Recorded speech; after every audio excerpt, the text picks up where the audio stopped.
Yep. Yeah. Stuffing them into the body bag of holding. Well, that's the first thing they heard on stream. Oh, wonderful thing to start on. Well, shit. It's okay, guys. You heard nothing. Absolutely nothing. Everything's fine. There's Yeah. no Everything's incriminating fine, everything evidence is fine. here. Just don't look in the bag. It's fine. Do not perceive the bag. You say You know, that. they tell you that people die when you put them in the bag of holding, but how can you know for sure? True. You say that, but for my game earlier this week, when we first started, we brought in somebody who was completely not like in the loop of the many fandoms that we all circle, and we just said when we invited them, "Hey, welcome to the server. Here's this, this, and this, and just don't look in the basement." They're like, "What?"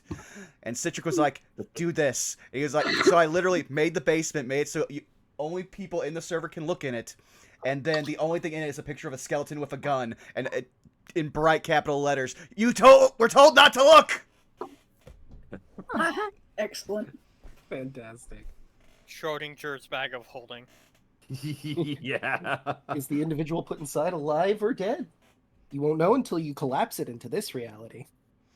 You say that, But but will collapsing it just destroy the universe? We don't know until you try. At least your universe. you say that, but something very similar happened in a different game that I was in, and it happened in like session, I want to say 5. The bag man took our artificer into the bag of holding for fucking around and finding out. And instead of, emptying the bag and all of its contents out on there, a dispel magic turns out to just make the bag into a bag. So we literally had to go into the astral sea to find them on episode 5. Not good. Well then. You just gave me PTSD with the bag, man. Not the bag man. But yeah, if we want to start going around the horn, Milla, why don't you start? Hello. I'm Milla. I'm the DM. I play God, except for, when I'm not hanging out with these dudes. Find me over Twitter, Milla Ninja Nerd, Blue Sky, Milla Ninja. Sometimes I'm on here on Twitch at Milla Ninja. Otherwise, other stuff coming up later. Yeah, that's it for me. Pass the horn. Chaco, go. Hi, I'm Chaco. I'm here playing Vezka. Also on Tuesdays, schedule pending. I'm over on Twitch, the person's Twitch for Power Rangers Cyber Strike, which we actually just had a session earlier today. Aside from that, Twitch, Twitter, YouTube, Blue Sky, and Ko-Fi, Chocolate Zombie 101. Hoshi, go. Hello, I'm Roy Hoshi. You can find me on Blue Sky and on Twitter. Blue Sky and Twitch. My bad. Brain fart. You can find me on Draco's channel playing Luna and Tarla on Fridays, and you can also find me here on Burnout Bonds as I play Syndra. Draco, go. Hey everyone, you find me on Twitch and Blue Sky and Twitter as Draco Magnius at DMagnius and Draco_Magnius. I stream Monday, Tuesday, Wednesday, Thursday, and Fridays. We do Crosscode, New Home on Monday. Tuesday is obviously here, or we'll be doing all sorts of party game stuff when we're not here. Wednesday, I do Wind Waker. Thursday, me and DeLuna play through Kingdom Hearts 3, and last certainly not least, on Friday, you can catch me, Hoshi, and a whole bunch of other people at, excuse me, allergies. A whole bunch of other people as we play through Odyssey, Rhapsody of Fire. Our heroes are about to fight a god they've already killed, and then the Tarask afterwards. That should be fun. And, see who hasn't gone. Caitlin. Hello, I'm Caitlin C37. You can find me on Twitch, Twitter, Blue Sky, most places at Caitlin C37, where I do art. Commissions are open, so if you want paintings, I sure have them. They're there. Vaughn, go. Hi, you've already found me here at twitch.tv/BurnoutVaughn. You can find me on Twitch, Twitter, YouTube, Blue Sky, and on Patreon at Burnout's Bar, where eventually I will have the time to do more rewards. I am trying so hard. But this week, all we have left would be Saved by the Spell, which, yeah, we're definitely not using a magical danger room to try to beat up a projection of our 17th level, like, necromancer teacher. That's totally not happening. But hey, yeah, aside from that, you can catch us next week where we will have a bit more of Wizard Sips Plays. We thought we were going to get through much farther than we did. And so now we are just kind of trying to get to the end of Separate Ways. We might finish it probably in about 2 more plays. And then some time with Mercenaries, depending on other things happening. Then after that, we will have No Love War Extra, where we are managing a Wendy's on the moon. And that is going about as well as it sounds. But with that out of the way, I think we can start. Yeah.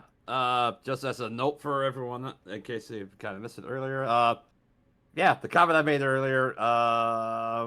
DeLuna had other obligations pop up tonight, so he will be absent from tonight's session. Rudy will be on autopilot. Unless something else comes up. But yeah, with that out of the way, let's go ahead and dive into tonight's session. Welcome, everybody, to tonight's session of Phase of Our Lives.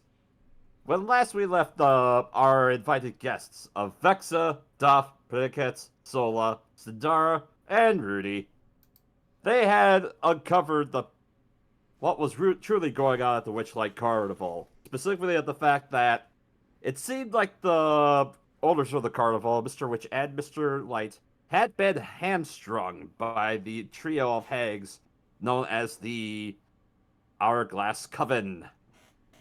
In their attempts to figure out what was going on, they recruited the begrudging help of a Kenku warlock named Kettlesteam, who spilled the tea, as it were, on the happenings that were going on, including the loss of the contact of her patron, Ziblina. In exchange for, not wrecking her shit, the party decided to use her as a pawn in order to secure passage into Prismere. After concluding the ceremonies and Duff being crowned the Witchlight Monarch, Mr. Witch and Mr. Light led them into the Hall of Illusions, where they stumbled upon the magic mirror, and upon the utterance of the words, hither, thither, here, and there, wander yonder, show me where. A portal appeared in the mirror, and as our party delved one by one into the lands beyond, Vexa was notably stopped as Mr. Witch and Mr. Light gave Vexa a cryptic warning before she took it upon herself to dive into the mirror. And as our party fell through, they currently find themselves not in the Witchlight but in the lands of supposedly Prismere, placing themselves upon a broken bridge overlooking the swampy lands below. And after witnessing a balloon careen into the fog below them and a giant crane flying out of it, where shall our guests go to next? As the sands fall through the hourglass, let us continue on our adventure of Phase of Our Lives.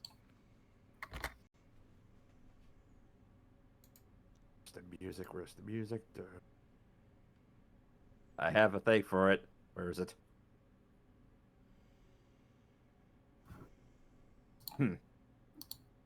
My apologies. It seems like I should be finding the music at some point. No worries, I understand. Happens to me all the time.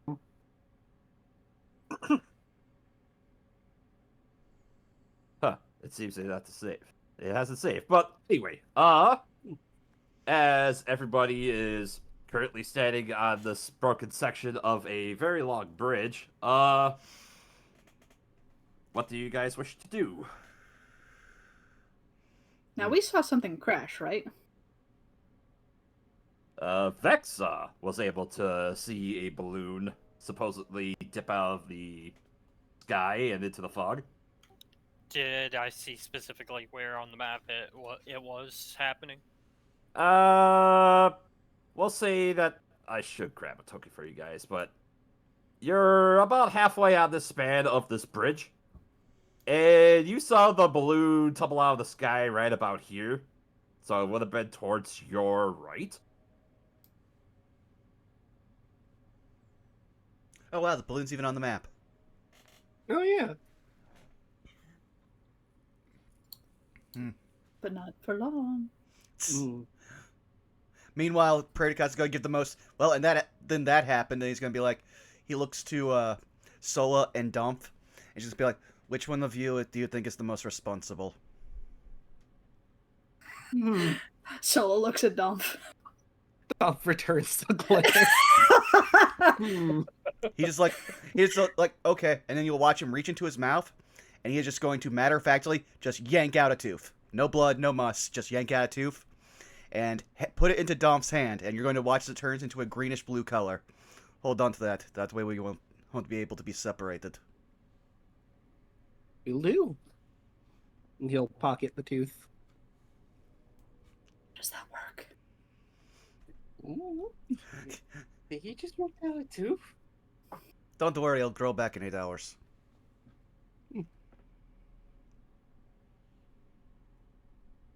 Yeah, all things considered, pretty benign in the Feywilds. Vezka just looks at Predicat. Could you do that with ribs? Theoretically, yes, but it'd be hard to get them out. That's why You mean you don't have any spare? Don't have any spare ribs? No, just the ones I was created with.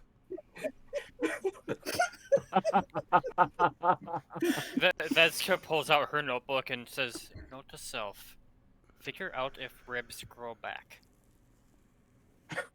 No, they don't. Thank you.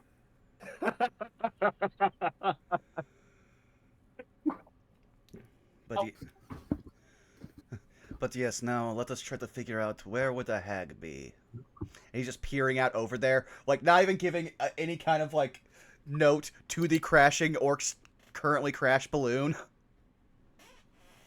Didn't you also say that I had a weird feeling or something, or I had a headache? That's right, Sadar. You have like the strongest itch that's like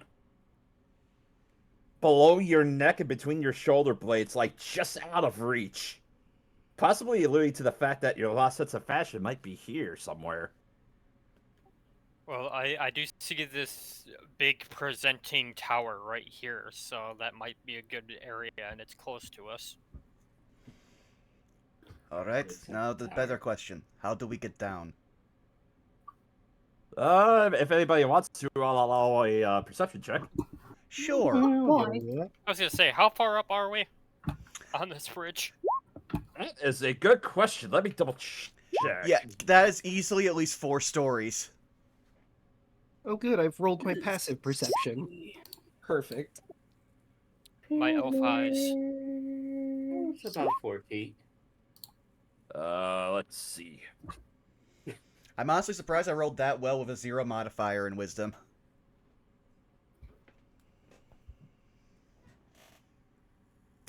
Let's see. Oh yeah, for what you can tell, the bridge looks like it's about 100 feet up, and I'll say, Predicate and Vexa. As you're looking around, you do see there are a bunch of like shelf mushrooms that are sprouting across the various stonework and the arches that you can see in the bridge.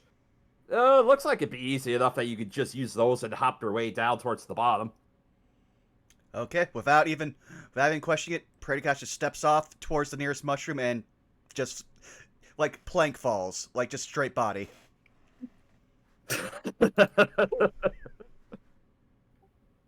You know what? Are you attempting to just pratfall and just go bouncing off, or are you just no? He's Literally just he saw where one is.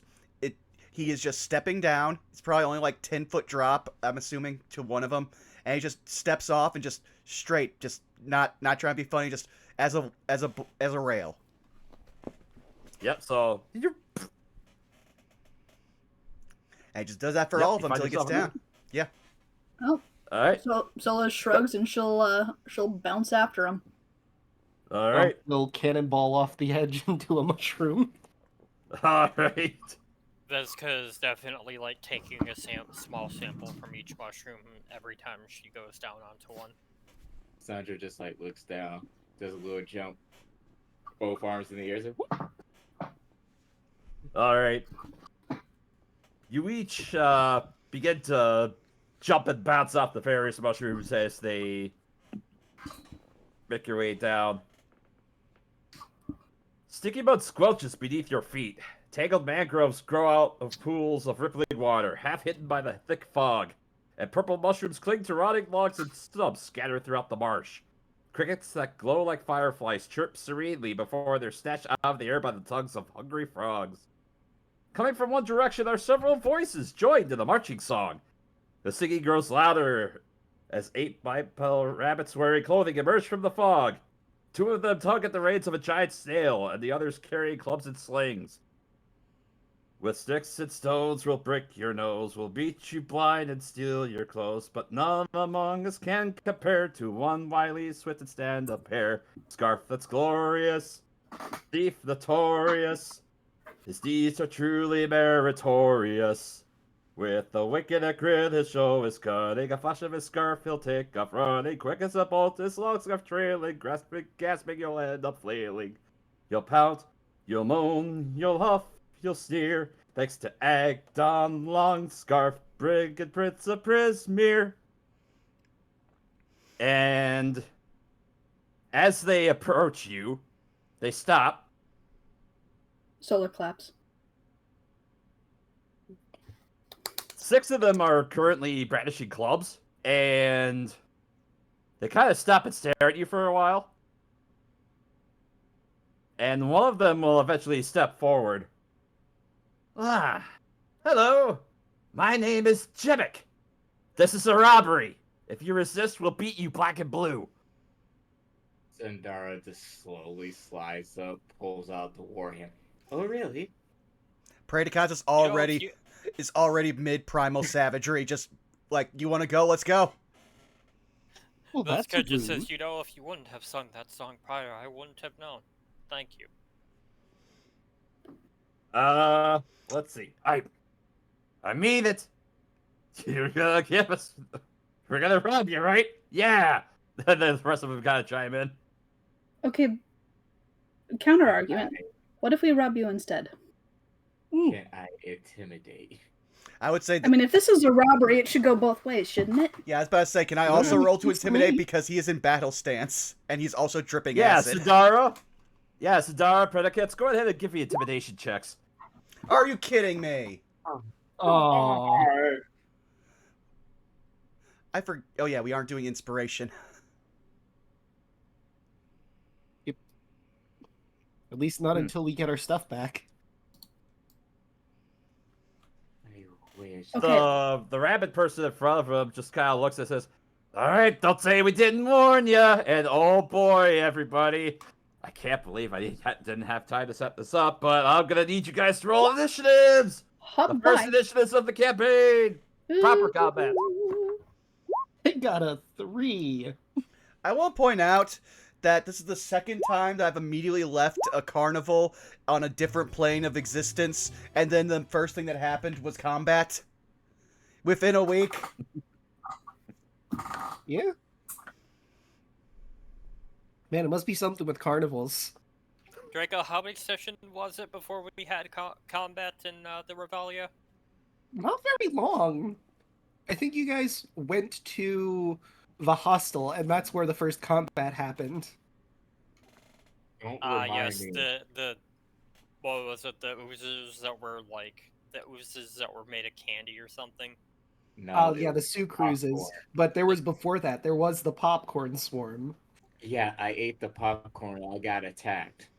Also, Caitlin, you'll be happy to know, you've already started 2 counters since the time we've started. The phase, the phase of our life pun counter and the soulless mischief counter. Good. But did Sindara inherit Snack's favorite popcorn? Wait, according to Robot in the Revelia, it was session 1 you got attacked by an angry clown. I forgot about that. God, we almost died so many times within the first like couple of levels in that game. Yeah. Low levels are scary. And no, she did not pick up snack sphere of popcorn. All right. Also, there was music playing, but it seems to Yeah, stop. it wasn't the right fit. Gotcha. Okay. Do we go back to the? I didn't know if Roll20 was being wonky. Yeah, I was gonna say, do we go back to the Cholta personality danger bongos? I have to figure out which track that is for the sake of brevity. Been a minute since Melody emped. I know, right? It's been a while since I've had to run a combat. Not Solus. Sindara only has 2 fear: her mother and liquid alcohol.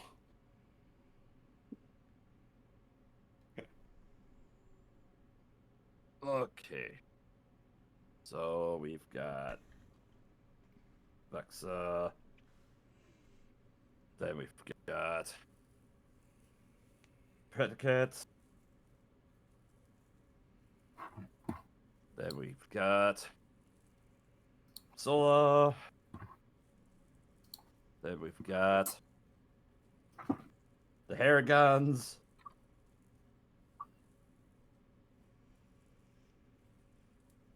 Yeah, I forgot they were introduced in this game. This module specifically. That's yeah. what I meant. Oh, poor Alu. I guess we're gonna bully Alu's. Well, we don't know if they're related or not. Probably not. And then, I forgot. The giant snail is dead last. Oh, good. I'm faster than a snail, at least, with my 3. Don't touch the snail. I want to keep it.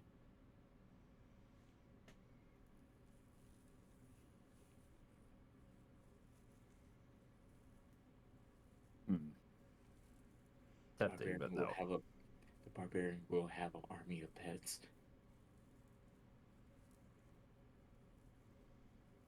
All right. Okay, so, Vexa, you're up first. We're theater of the minding this. Excellent. Yep. What's the distance between us and these guys? 30 feet. Let's see here.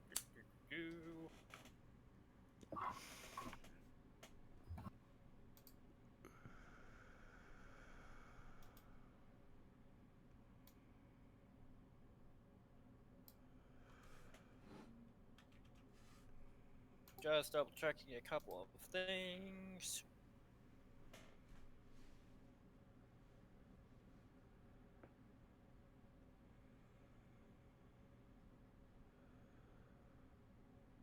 I know what I'm gonna do. Veska will look to the party, look to the people who are trying to attack them, go, you know, as a medical professional, the Hippocratic Oath states that I can't attack anybody unless I've been attacked. So she'll kind of look to the rest of her friends. Good luck, everybody. And I am going to cast #bless.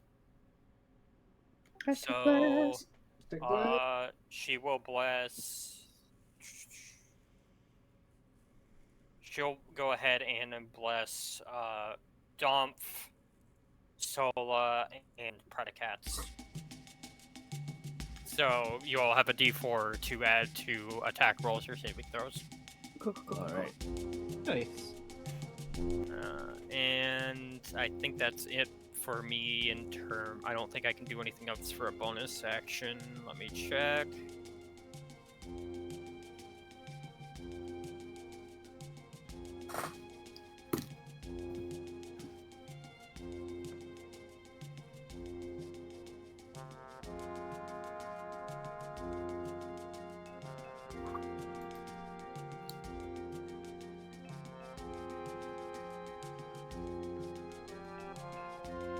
There you are. I have found the perfect music. I'm assuming that's it for your turn, then, Vexa?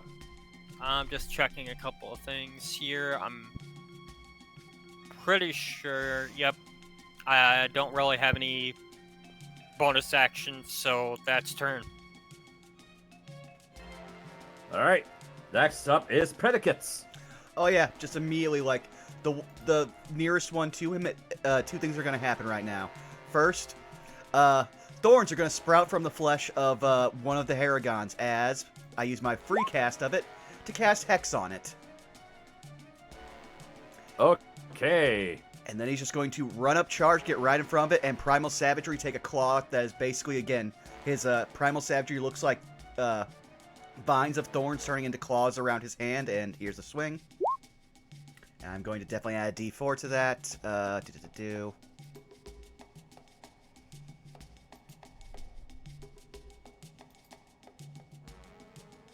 Does a 14 hit? 14 hits. Roll Okay, damage. groovy. 1 second here, I had to do. And I'm going to, let me double check here. I need to make sure that it's not a bonus action because this is a new subclass that I'm running.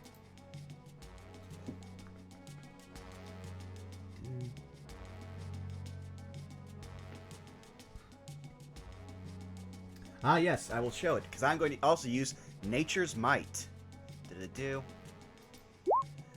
So whenever I use a cantrip, make an attack, or deal damage with a spell, I can add a 1d4 to the damage. So first, Primal Savagery. That's 6. Now just a sec for Hex.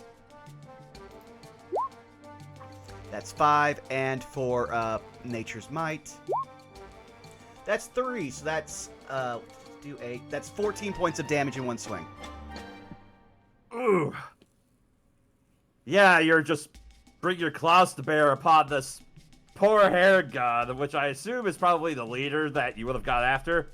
And she just goes, as you just basically just claw her so bad as she drops to, and well, yeah, you basically just rend her as she goes to collapse. To roll for something else. Let's see.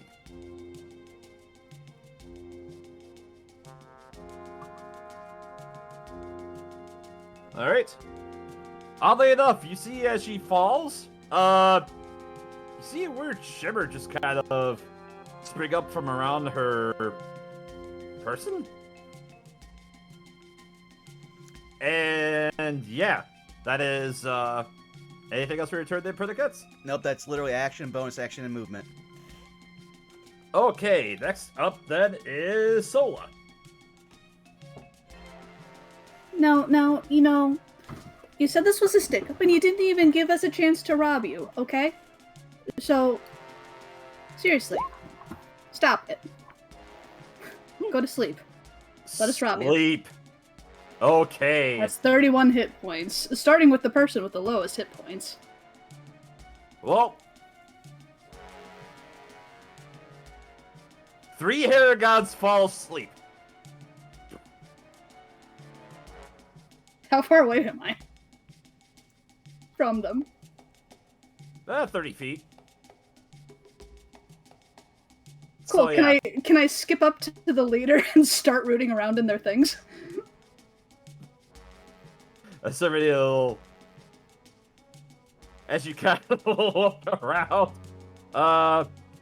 you did notice that, yeah, she has this, unusual looking gourd that has a golden cork on it. Gourd with the golden cork. This is mine now. Alright. Anything else for your turn? Nope. Alright. Next up is the Haragons, and, the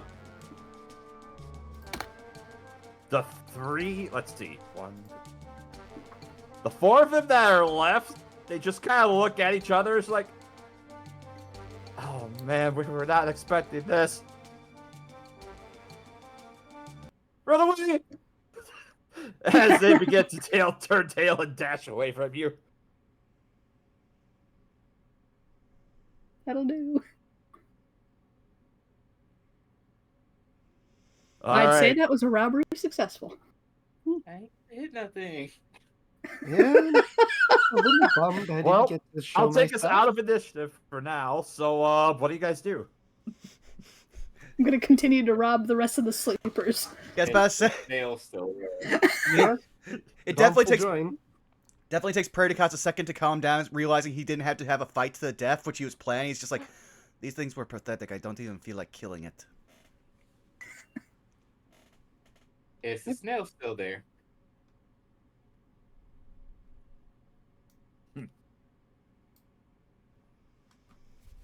Yeah, the snail, basically free from its captives, or its captors, I should say. It slowly starts to crawl away. I go up to the snail and try to befriend it. All right, give me an animal handling check. I also With advantage because you raced on a snail. and I also have this too.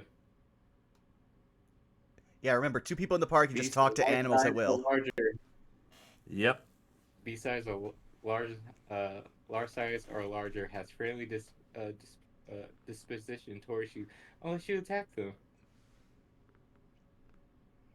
Double check. Oh, by the way, we might want to tie them up. This won't last very long. Does anybody have some rope? I physically cannot tie a knot, and also I'm pretty sure I could kill them all with my bare hands. Oh, wait a And minute. 17. I have a rope. And Dump will pull out his hempen rope. All right. I'm just double checking the giant snail's intelligence. Above board, they are not that smart, but it seems like it gets the sense that you're being friendly towards it. Hello there. Would you like to come with us? You just see a couple of the eye stalks on it just blink, somewhat vacantly, but then it just kind of looks over and just.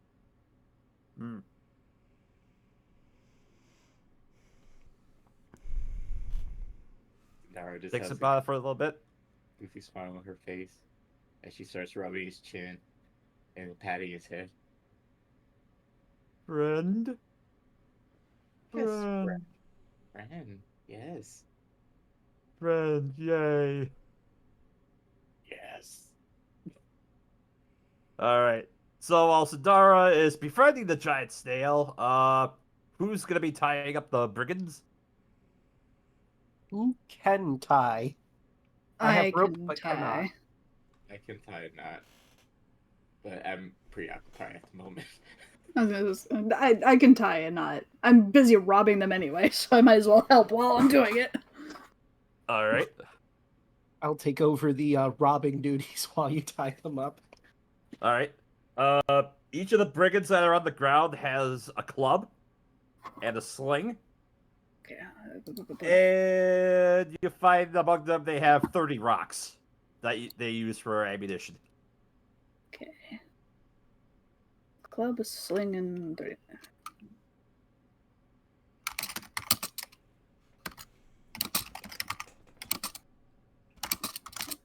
And a gourd. Okay. Mm-hmm.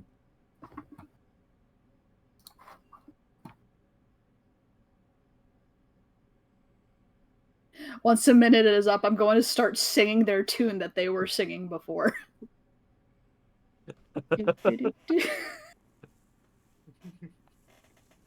Alright. Survival checks for people who are tying up the nuts. Survival. 12. Oh wait, do I still have that ability check? Do I still have bless? Is that still a thing? It doesn't work on I mean, abilities. if it happened, Oh, it was a son of a basket. Never mind. Yeah, it's attack rolls and saving throws. I mean, you could add it if you want to punch one of them just to show them who's boss. Nash. She probably won't punch them yet.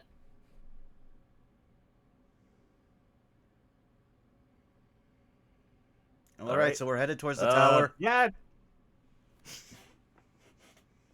What? Praycast is like, okay, so we're headed towards the tower. I think it's that way. He points. Yep, you barely managed to see. It looks like it's kind of a weird angle, but you do see a giant form in the distance in the fog. Well, I guess so. It's the closest landmark, I guess. All right. If Well, nothing else, if nothing else, we could get to the top tower and get a view of the land, I suppose.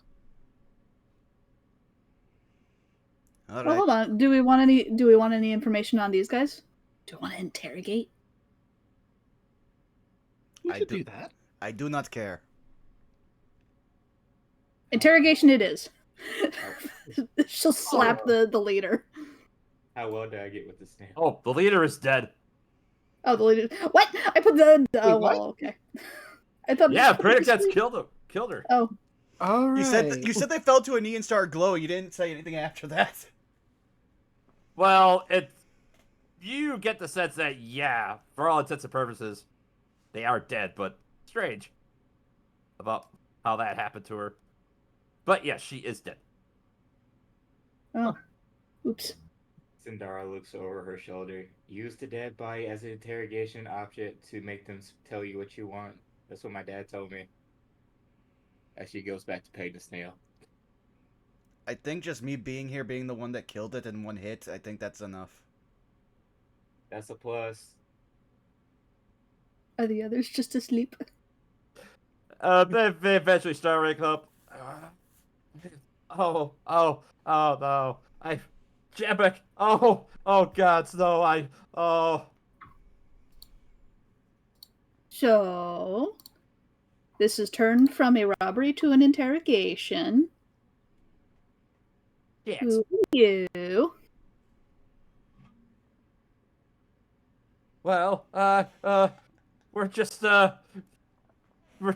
dashing hair gods underneath, a very enterprising hair. Yeah. We're underneath Acted Long Scarf. Hold on. Gonna is to write that down. What was the name? Agden Longscarf. Agden Longscarf. I will type it out in party notes.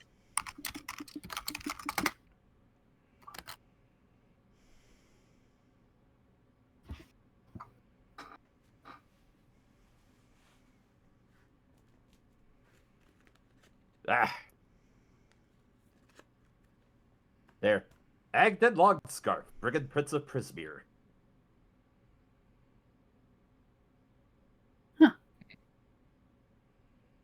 That wasn't them, was it? And she points to the dead one. No, no. Agden wouldn't fall so easily, no. He's as fast as lightning. Oh, okay, well that's good. What's this? And she holds up the gourd. Give that back! That doesn't belong to you! No, I robbed you fair and square. This is mine now. Yeah, that's the rules.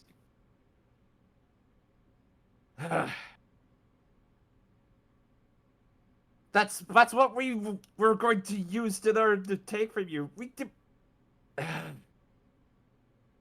All we wanted were just the feelings that you would have gotten from getting like the best gift ever. That's all we would have asked, and that holds them. These hold feelings? Well, yeah. Is there any feelings in there right now? Solo looks down at it. Pops it open. You hear a chimeful breeze coming out of it, and then you're like, all the brigands just go like, no, wait, no, ah! Damn it! It took us forever to get those. I hope you're happy. Well, it's already now, so we can do whatever we want with it. I mean, honestly, I'm kind of confused. What did that do? I mean, I guess it freed whatever emotions were in there. Hopefully they'll find their way back to their owners. So the trap's feeling. She'll just like shove the opening of the gourd at like one of the brigands. Does this steal your feelings? How does this work? Only if we choose to offer it. Hold on a second. So your plan here was to come to some random people you've never met and hope that they agreed to give you things. Is that about right? I mean, I guess through violence, but like... Mandatory fun? Did you not see us? I mean, we wouldn't have killed you over for it. We would have just beaten you black and blue. Didn't you hear the song? I mean, I did, but like, you were really bad at it, though, is the thing.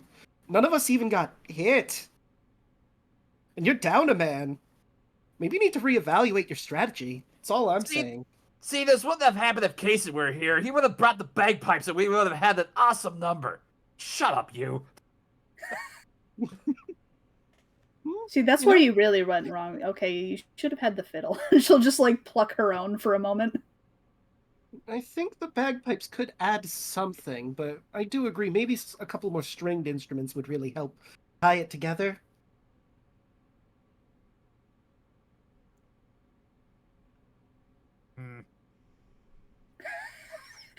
They think about it for a second, but then the serious look on their face picks up and is like, well, what are you gonna do to us, though? Well, you are in a hairy situation at the moment. They all squid at you. Dolph is laughing in character at that one. Perhaps we should leave them be. We don't want to drive them hopping mad. Oh, come on! Guys, these jokes are far too bunny. I mean, all they're guilty of is a harebrained scheme. I think we could let them go. I do not care if come they on, live. Even that was low. Meanwhile, Perdicuts, I do not care if they live or die. No. Well, but it looks like the luck is on the other foot, though. Yeah, I guess we can let them live. If they were supposedly only going to beat us black and blue, well, I guess we don't have to kill them. Well, more of them. I mean, I could beat them black and red. As she slowly holds up her hammer. Are there any other questions we need answered about the local area since they are locals? Oh, true. Oh, that is true. What's the giant tower? Oh, that? As one of them just kind of nods their head over that direction. It's just some slanty tower. It always looks like it's so close to tipping over, but it doesn't. We don't know why. All right, that was my What only about question. that balloon that we saw crash? What balloon?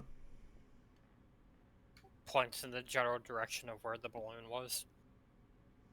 No, the only thing we saw was that giant crane that came out of the fog. So we heard it flapping and we went to see what stirred it up, and that's why we found you. Sindara pulls out a great sword, slamming it into the ground, and looks at them and grins.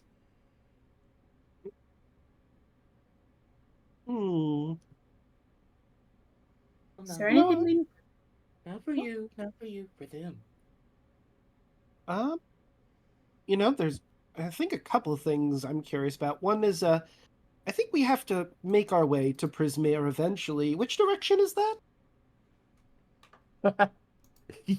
Prismere? You mean you're here? You're here.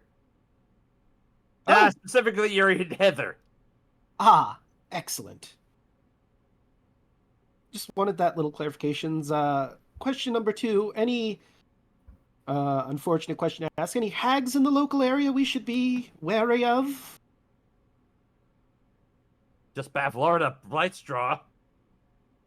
And which direction is... Had to guess.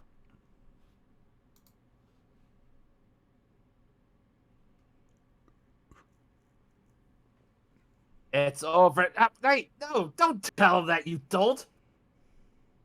Well, why not? You know she always is keen on see people. No, but where's the fun in that? Let's let them wander about for a while. I mean, why do we have to help them after what they did to us? Sindara walks over, shoves a javelin between all their legs. Listen, friends. Now, I don't want my friend Sindra here to have to do some horrible things to you. I'm trying to help you out, honestly. Just give us the information we want, and you're free to go and do whatever as you please.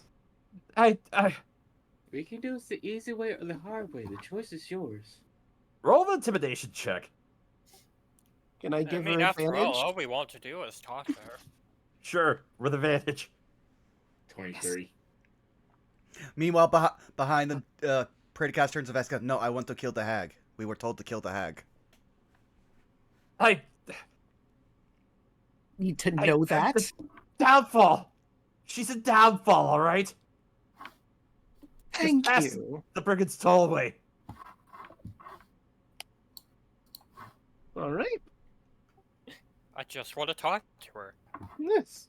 I just want to hear. Oh, and believe me, she would love to talk to you. Oh, excellent. We'll have a nice cup of tea, and it'll be great. I'm sure. All right. We told you what you wanted to know. Can you let us go now? I'm keeping Anyone? the snail. As she goes walking, picking up her weapons and going back over to the snail and petting it. I think we're done with questions, unless anyone else has something they'd like to ask. No, I think that's it. Well, let's untie them and see them off, I suppose. Now, Praedykas you just can't walks up to tie ropes. I was about to Can say, I untie them? Praedykas literally just walks up to each of them, grabs them, primal savageries the ropes, and just lets them go. And one by one, as you undo the ropes, they just take off and sprint away. And as they do, they just realize, oh yeah, as you see them disappear into the fog, you eventually hear the squanch, squanch, squanch, squanch as you hear the mud splorching out from underfoot.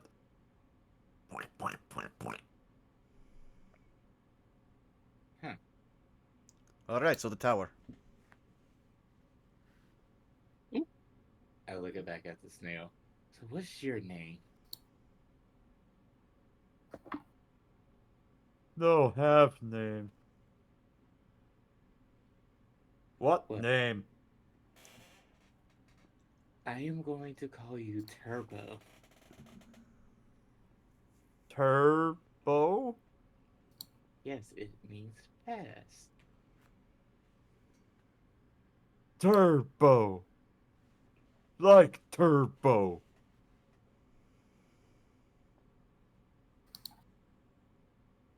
She grins. Guys, I have a pet now.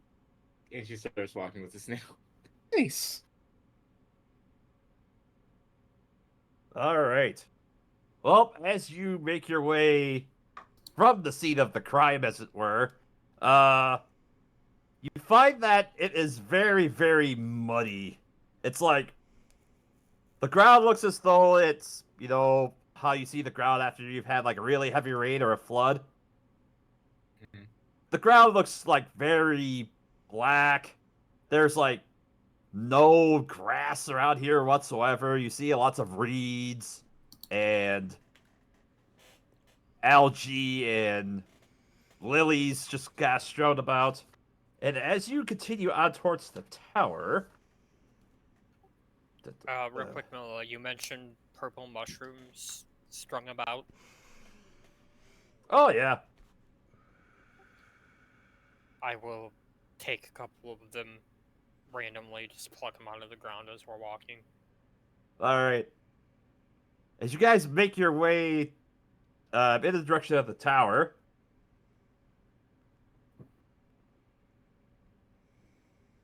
you see 5 forms rise up from the mud. Fiendish in nature, although as you get a closer look at them, they almost look like they're made from the mud themselves.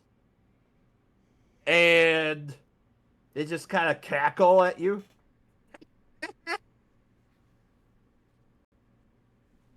We're gonna beat you senseless unless you can guess our riddle. They speak in Sylvan. And what riddle is that, pray tell? What's her favorite food?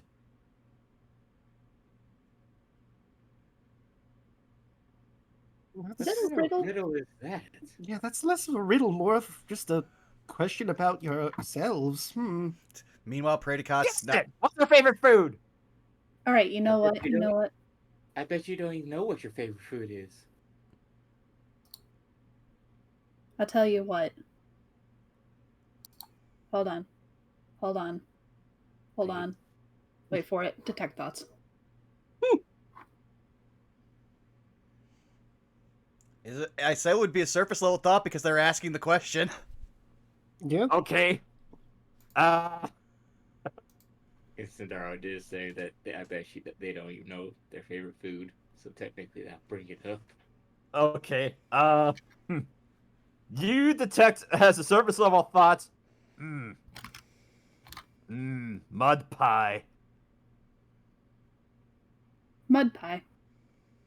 Ah. Ah. See as all five of them begin to slink back into the mud and disappear.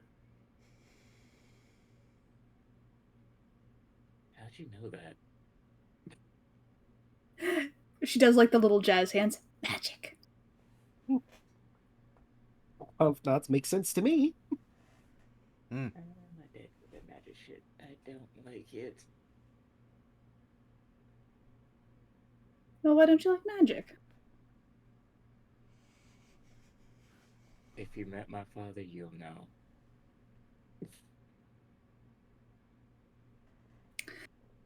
Fair enough, but I promise I will use my magic with mostly good intention.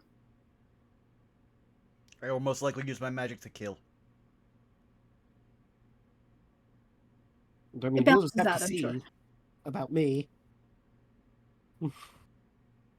I haven't had to really use it all that much. Probably good. Probably. You seem like the good sort. Oh, I thank believe it. you. All right. As you continue on, a crumbling stone tower rises out of the swamp, leaning at such an angle that it threatens to keel over. Black brambles surround the base of the tower and cling to its lower half. Hanging from the crenellations on the lower side of the tower's peak is a large woven basket at the end of a tangle of ropes and tattered fabric. The basket dangles 30 feet above the surface of the swamp. I have a question, Milla, and I might be able to actually use my background for this. So, let me click it.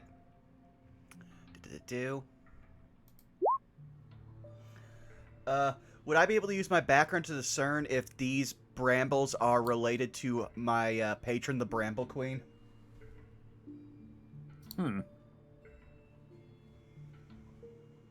Let's see.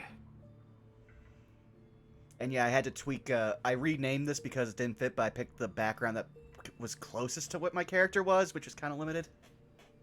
I see.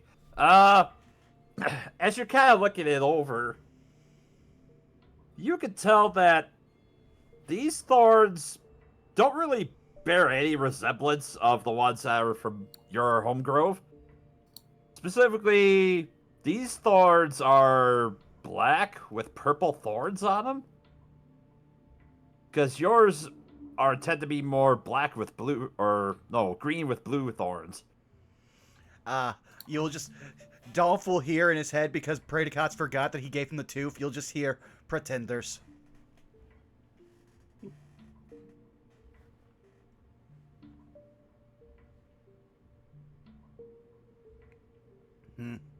So how do we get up there? Well, I could fly technically, but I only have that for an hour when I use it, and I think I'm the only one who could get up there. How high is it? He said 30 feet. Let's see. Yeah, leaning at the side, it's about. Well, let's see. The tower itself, it's about 50 foot tall. You said it was 30 feet in the air. Yeah. Hmm. Hmm. I'm just gonna try something here. Predicat's going to walk Wait a up, use primal savagery and try to dig his hand in gargoyle style. Okay. Don't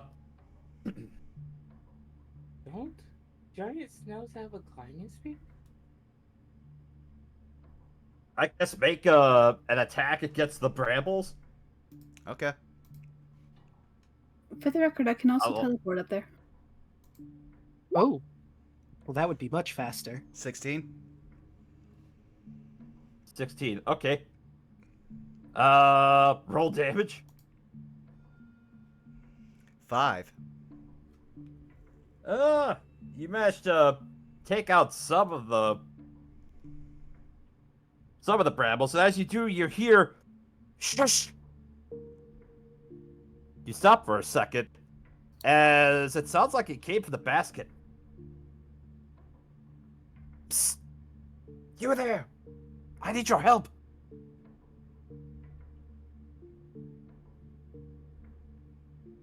I'm in a bit of a bind, as you can observe. I, Sir Talavar, as one of the Summer Queen's loyal servants, ask that you free me. You see, I was in the midst of a daring escape from the foul Bavlorna Blightstraw when our balloon was set upon by an ill wind and sent plummeting to its current unfortunate location. My pilot, the Honorable Wigglewog, did not survive. I've been trapped up here for a while now. Help me! I must tell my queen the fall of Prismere. And as you look up towards the basket, you see... Actually, do you see them? They're in the basket.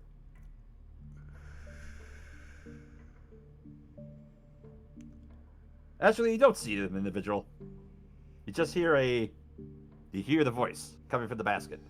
Here, well, Predicat's just look. I serve the Bramble Queen. I have no allegiance to your court. And he's just going to start slashing at the brambles again. Quiet! Quiet! You'll disturb the snakes that are roosting inside the brambles.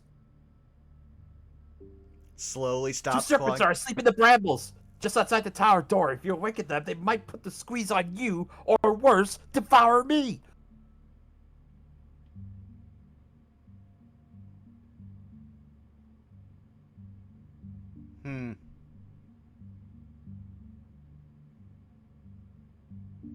Let's look to the group. Do you think we could handle 2 snakes?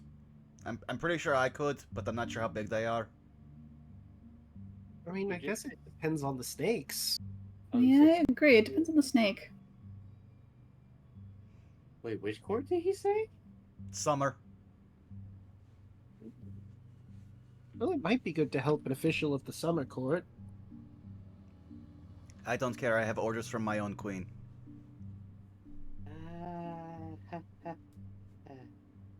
Plus, considering they mentioned of Lorna, it's definitely in our interests. Mela, question. Would Yes, Sandra Hoshi? know who that is? I'm sorry, could you repeat that? You're a little quiet. Wouldn't Sandra know who that is? I would say Ah, I don't think anyone would that's know what that right. is unless they were from the Feywild. unless. I mean, 2 of us were lost in the Feywild. Mm-hmm. I suppose a history check for you, Sandara. Zendara was raised there, that's what I was asking. Because he also knows Red. Yeah, make a history check. 14. Given your parents' exposure and their history, you would know that the Summer Queen is Titania.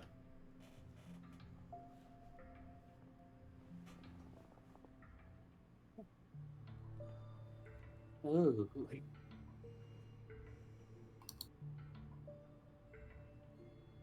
Okay.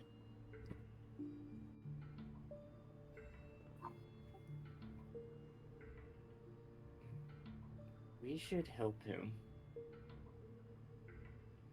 Well, I could fly up there. How I'm not all that strong. I don't know if I can fly them down. how far up is the basket? I believe the basket I said is 30 feet up. Oh, okay, that's easy then. And You guys will just watch as a plume of smoke just starts zigzagging through the sky at breakneck speed, hits the rope, and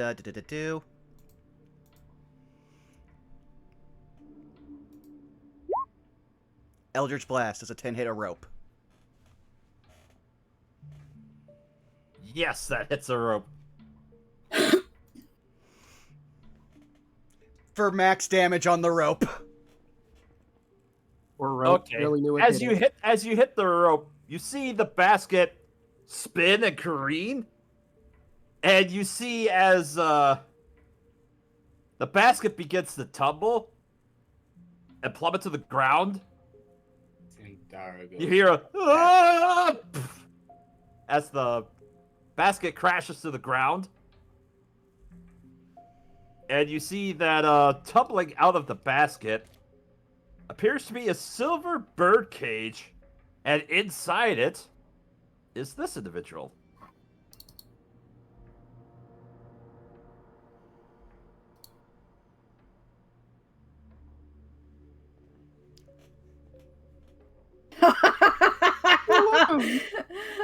Oh, look at him.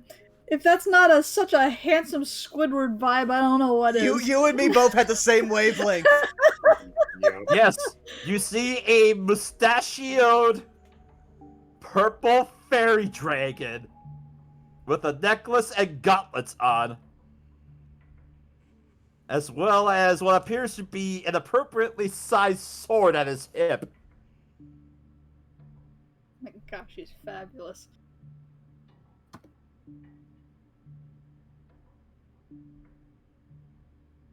So, Oh, hello.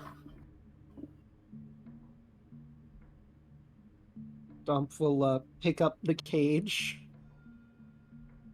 Why are you in the cage? Well, you see, in my efforts to ask for aid from Zablina, I was captured by Bavlona and I was placed inside this cage.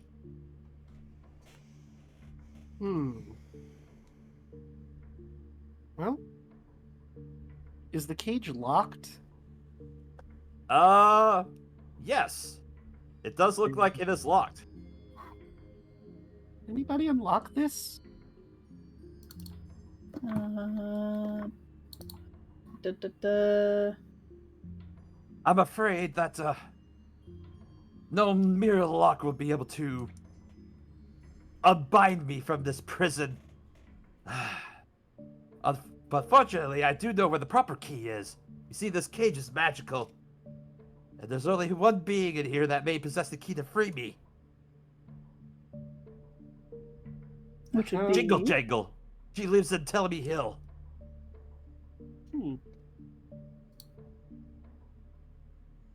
Which direction is that from here?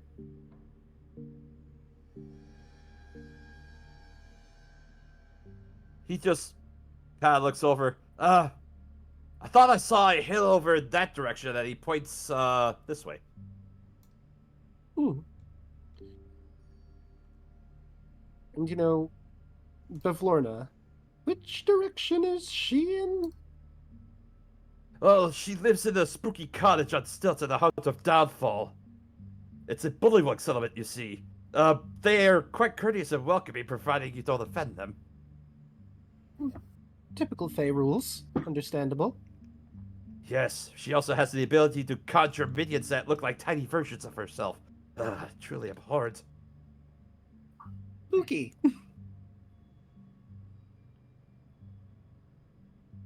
So what is in the tower?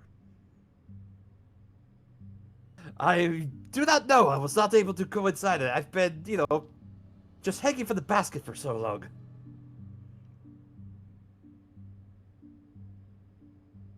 Alright, well, I'm gonna go back to trying to climb up. He turns around, Primal Savagery's into what I should probably have explained. He is trying to primal savagery the stone to climb up gargoyle style. He's not really messing with the brambles. Okay. But yeah, Yeah. it's just that there's a whole bunch of brambles that are basically coating the base of the tower. Sindra would pat Perdicat on the shoulder and points to the snail. And You know we use that to get up, right?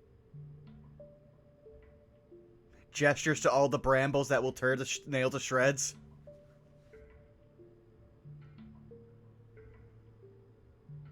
Touche. Well, is there anything to tie a rope to above the brambles? Because it's just along the base, right? Let's see. You do see there's like a couple of embellishments that are like at the top of the tower, but aside from that, not much you can see otherwise. You know, I might have missed it. Is there not a door? Oh! As you kind of look up, you do see there's a bit of a foundation where above the brambles, where it looks like there's like a... where it kind of tilts. You do see there is a door at one side. Oh, cool. And Vexa, as you're kind of looking over, kind of hiding in the brambles around the door, you do notice a pair of very, very large snakes that are over by the doorway. Well, I think the bramble may be the worst of our worries, and she's going to point towards the snakes. Yes, Sir Talavar mentioned the snakes earlier. Do they look especially giant or just regular big? They look especially giant. And as they kind of stir, they begin to look at you. Are they saying anything?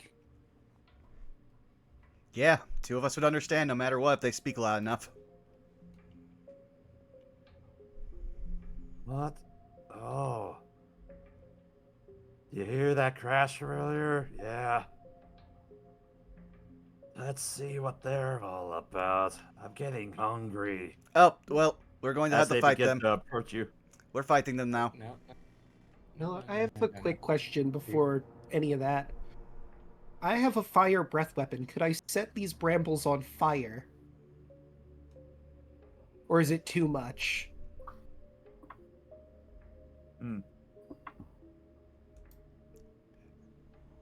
Let's see. I mean, to be fair, anything can be on fire if you set it on fire enough. True. Well, it is pretty damp around here, so the thorns are probably not going to light as well. Dang. Also, you might want to save that for the Alright, snakes look. that want to eat us. I mean, yeah, but I figured if I could set the bramble on fire, that would delay them getting down, or they would have to go through fire. Sidara looks at everybody. Let me talk to them first. If they get aggressive, then we can kill them. They literally said they want to eat us. No, they said they were hungry. They didn't say they want to eat us. I mean, that's probably what's implied there, but I'll trust your judgment. I don't. I'm going to wait here for that to fail and kill them. All right. All right, Sidara, as you approach the snakes, what do you say? With your beast sense. You said hello. I'm kind of lost. We're looking for somebody. Can you help us out? In exchange, I will give you food. Roll a persuasion check.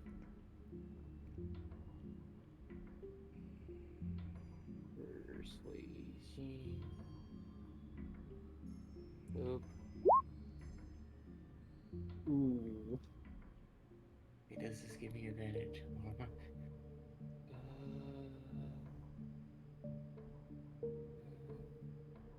Beasts of large size or larger has friendly disposal towards you unless they attack them. Yeah, crisp checks to make it.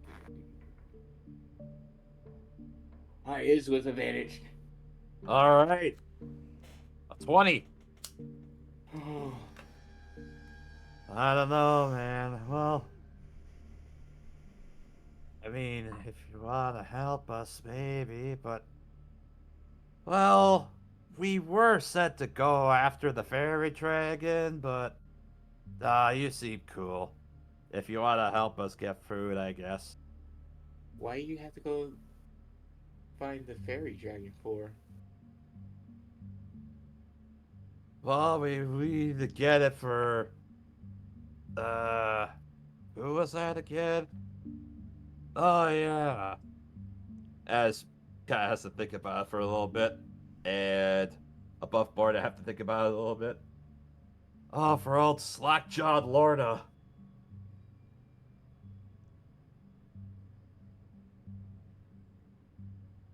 Who is that, per se?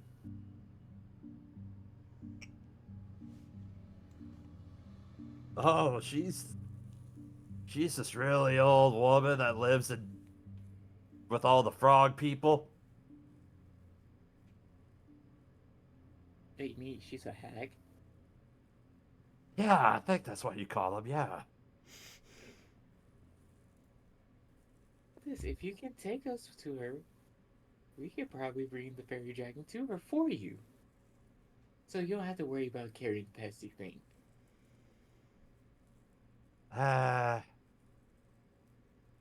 It's a Sounds win-win like for too you. much work, to be honest. I wasn't really thrilled to have to deal with a dragon. Yeah, dude, I'm just. I mean, it's less work for you guys. You get free food. And the only thing you have to do is just take us to her.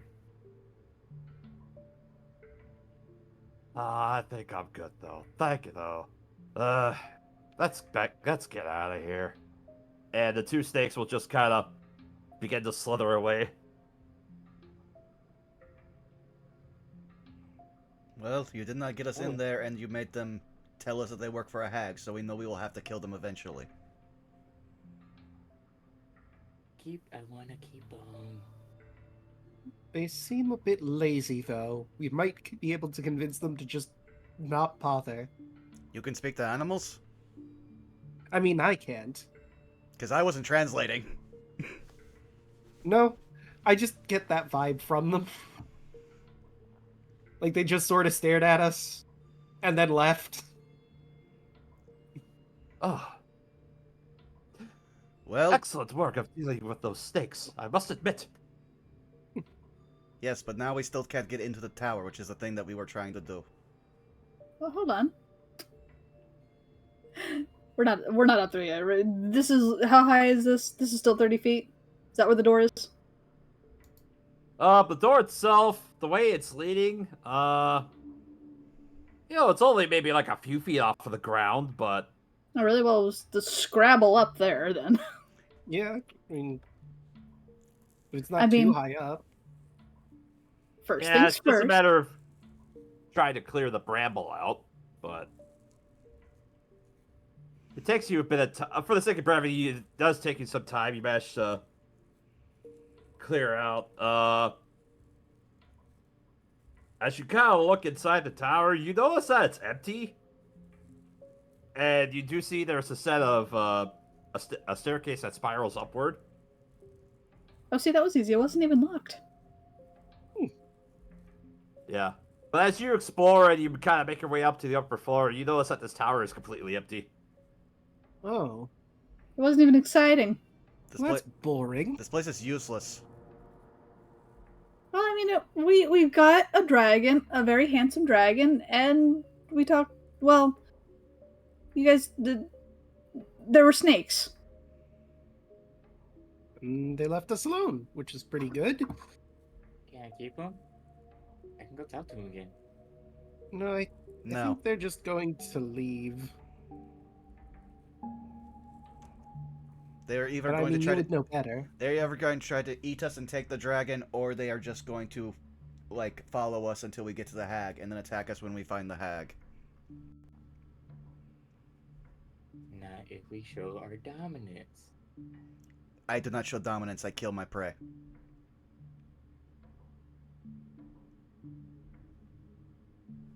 Well, I guess Isn't that next a form stop of is dominance, though? I mean, it's the ultimate dominance. Well, Well, he's then you not do show dominance. Yes, but it's only to myself, and that is pointless.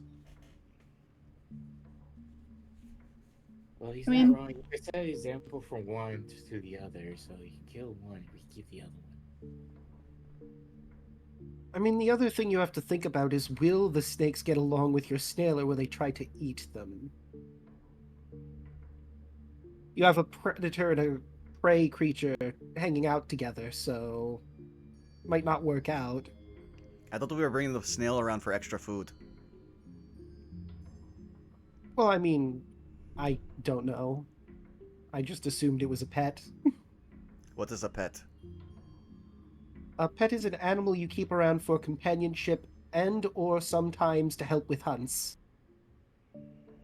Look at the snail. Me! As you hear a yell coming from under your hat. Exactly. Like Tormin. He'll lift the hat up. Well, technically, I have a whole bunch of pets that I'm just trying to collect them. Even though my mom will probably be pissed at me again, bringing home more shit.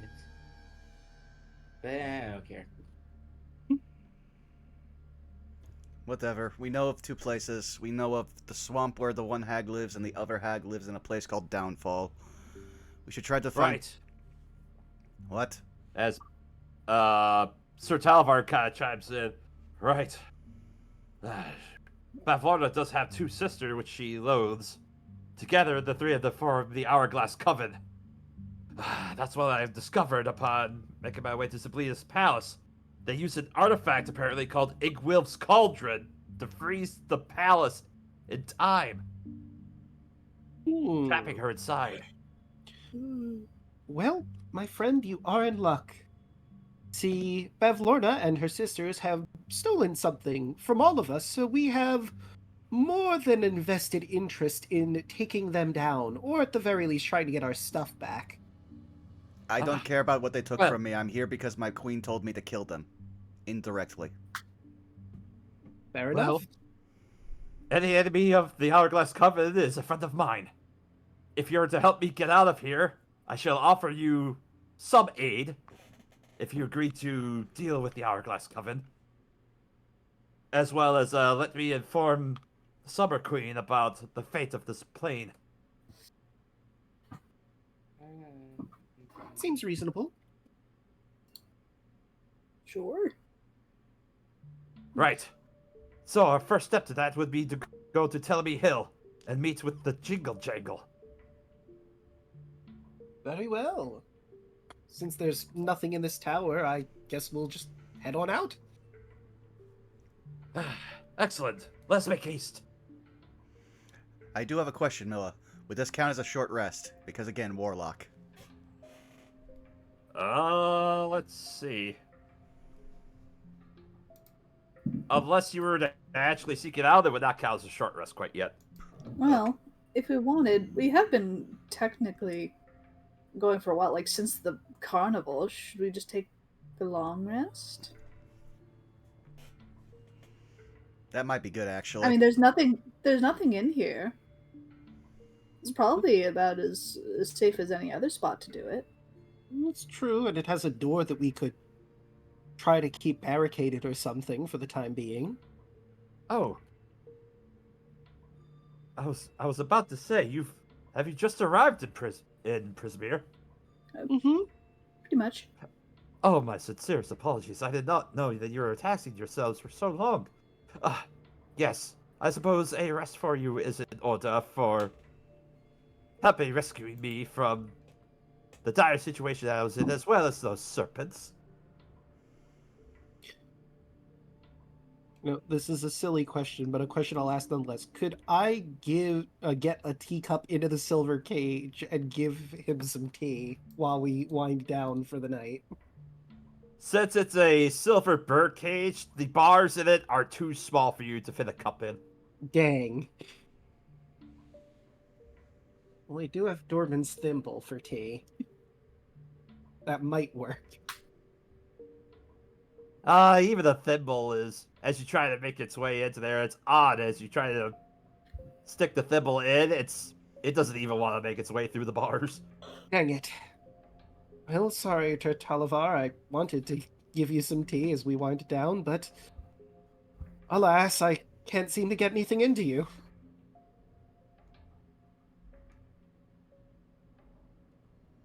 Right. Well, at least it's appreciated. The efforts, anyways.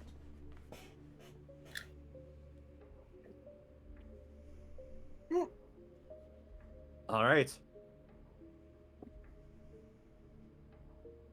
So I'm assuming you're all going to take a long rest as you begin to bunker down inside the tower.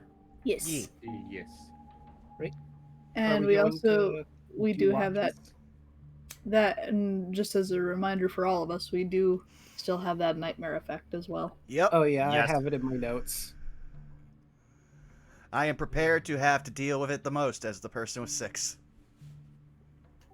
Ooh. About that. Yeah, Veska has 7, Oh yeah, I forgot.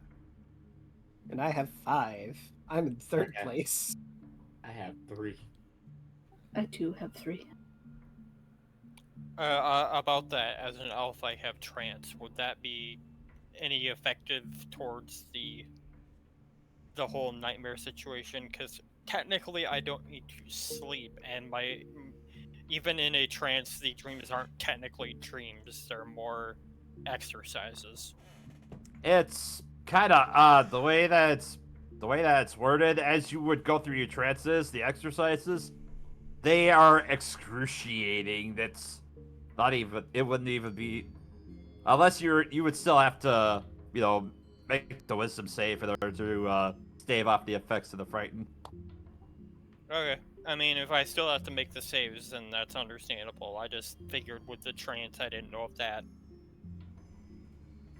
because of the whole correlation to, Basically, nightmares imply dreaming. Chaco, you are humanoid. You are affected by the dream spell. You're going to be affected by this.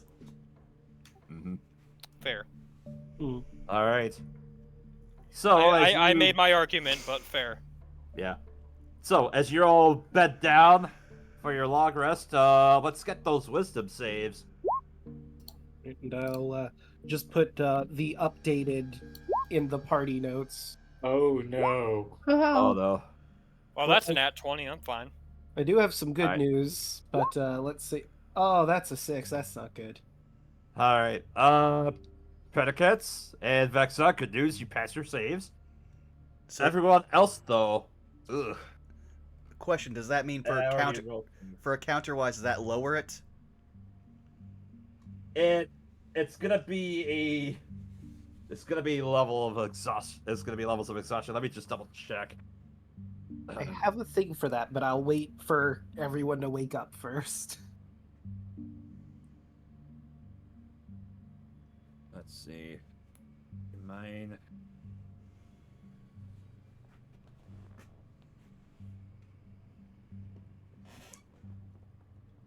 Oh wait, I'm reading it. I have to wait for the next time we take a short or long rest. Okay. All right. Well. Oh boy. Okay, let's just go down the list and rip the band-aid off. Starting with Sandara. You gain 1 level of exhaustion. Sola, you gain 1 level of exhaustion. Yep. Duff, you gain 1 level of exhaustion. All right. The dice gods were generous this day. So I do have a mechanical question. Could we take a short rest after our long rest, or would that not be allowed because we're just getting up from the long rest? I'll say that you can't argue for a short rest immediately after a long rest. Or after excruciating activity. Okay, that's fair. So does this still knock down the nightmare counter though, even with the exhaustion? Yes. Okay. Yeah, that's what I want to know because I literally made a counter on my sheet for it. Yep. And I posted in the party notes the days it's a- off we just got. Yep, everybody loses, the nightmare counter goes down by 1. Everyone that failed already rolled for the levels of exhaustion you gained. Everyone that passed on the wisdom save, you do not lose any exhaustion. You gain your normal benefits of a long rest. And I'll be generous and say you do gain the benefits of a long rest, but you start the day with a level of exhaustion. Okie dokie. And speaking of rests, can we take a break? Yes. Great, because I need to go piss, so I'll be right back. And BRB. I'll be right back. Oh, and to answer Bubba's question, this was the first time we were getting exhaustion, so everyone who's suffering from it is at 1. Yes. I guess I'll stay while Vaughn is out, along with you. So I do have an ability that will get rid of exhaustion, but I needed us to take a short rest or a long rest, which is why I was asking. Oh. Was that catnap? No, it's a tea ceremony. I literally just got it on this level. Oh, right. It's a very specific feature to my subclass that I have that ability that gets rid of exhaustion. I'm like, if we could just take a short rest after this long rest, I can get tea ceremony out and get rid of the consequences. But alas.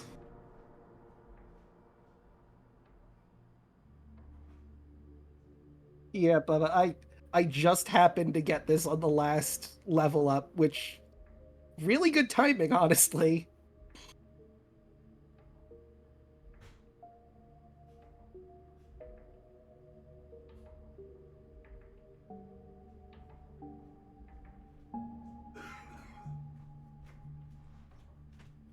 Actually, I'm low on... Well, I say low. I am out of water. I should probably get water. I will return. As have And I. stuff. Oh. Welcome back. Ugh. Actually, glad we took a break, because I definitely forgot that I had to throw some things into the dryer. Speaking of which, I need to fetch things out of the dryer, so I will return.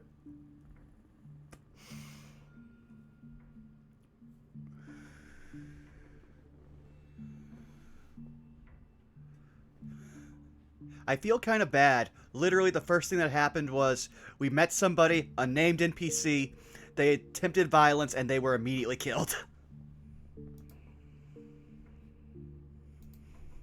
But I have to play the character I rolled.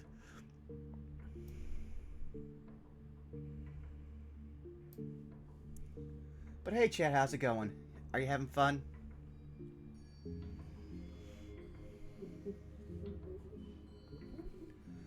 Whew.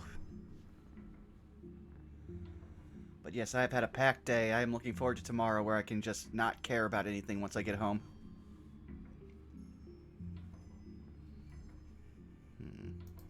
Checking over some things. Ah, welcome.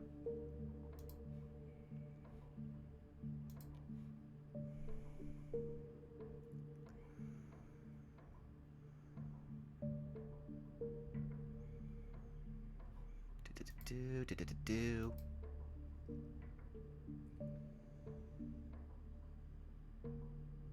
Yeah, no, we can't have 7 levels of exhaustion, no.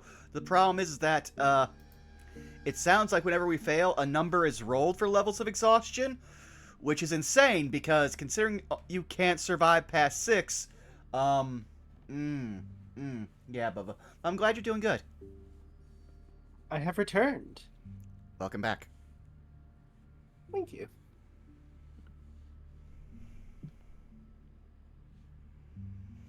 Yeah, I was lamenting how as a player, I feel bad that we immediately came here, met a named NPC, and then murdered them in lukewarm blood. Yeah, that's fair. I mean, in our defense, they did start it. Yeah. Self-defense. Yeah. I mean, it's more of like castle law when you get your self-defense in first. Mm. Listen, no fake court would incriminate us for what we did. I have diplomatic immunity here, basically. Eh, And I mean, I the serve Fae look kindly on me. I serve an an archfey powerful enough to be unaligned. Yeah, I'm fine. I mean, Sandara does serve under one of the courts. That's why I was asking that question. Well, her parents do. Well, her father does specifically. Unclear I- about her mother. Let me put it this way: apparently my patron asked the Baba Yaga to bring me back. The Baba Yaga is the queen of hags in this setting, so some favors were made. Apparently. Yeah, especially since the name Agwilv was just mentioned. If you know, you know.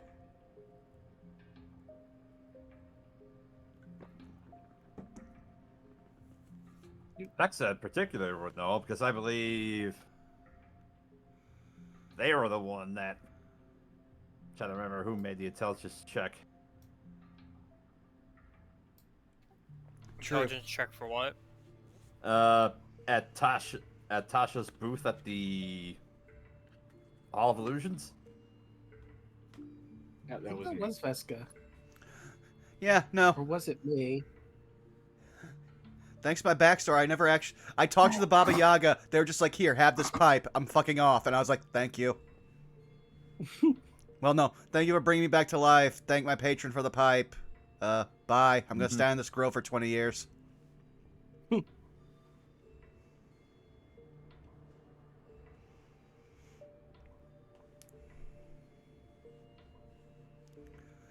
But yeah, no, this has already been a curveball.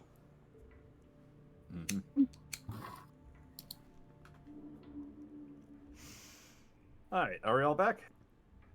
Yes. I believe so. All right. As the log rest is going on, let's see. I guess I'll have everyone mute and deafened except for Caitlin. Oh boy. Oh. If this is what I think it is, I think I also have one of these. Yeah. Also, I'll I can't yoink you. I can't deafen because stream. Oh, That's a good point. yeah, that is a good point. I mean, the rest of us can. All right. Well, I'll have everyone. Well, let's just have everyone mute except for Caitlin then. Okay. No need to deafen. All right, Sola.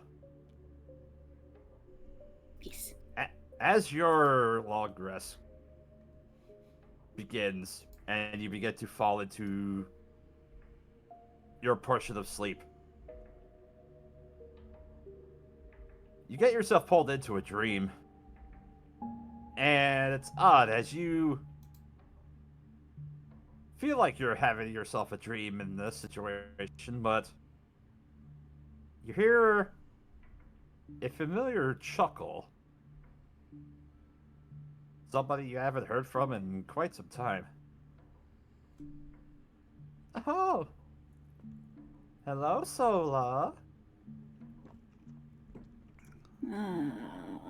No. Why are you here? You see a familiar form fluttering above you as you see a pixie with monarch butterfly wings and tattered green clothes with a blue and pink haircut. Oh, come now. You can't give your friend Pelin too much grief. It's been quite some time. I'm surprised. What are you doing here? Something was stolen, and I'm trying to get it back. Oh, right. that whole business. Oh.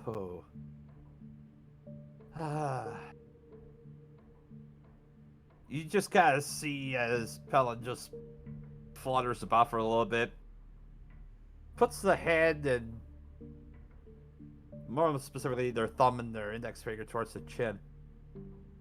Right.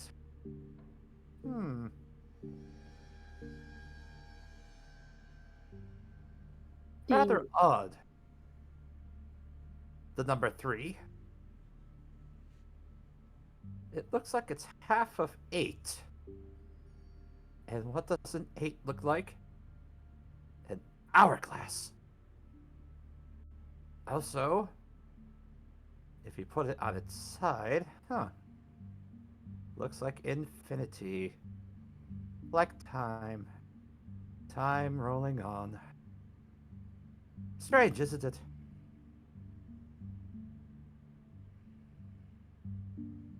I mean, everything here is strange. Do you have a point? Well, mind the rule of 3 and 8. 3s and 8s.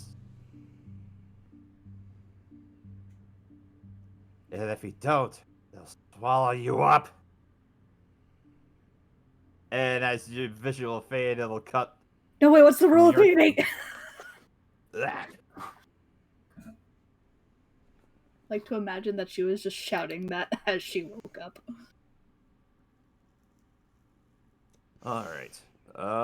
Just gotta cut to my up here. Everybody can unmute. Well, Caitlin, you can go ahead and mute. Draco, unmute. Hello.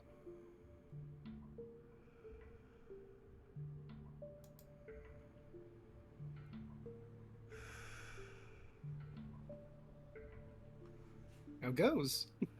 It goes. You know, try to remember stuff.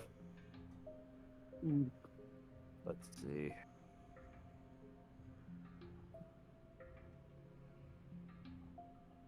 My sincerest apologies about this.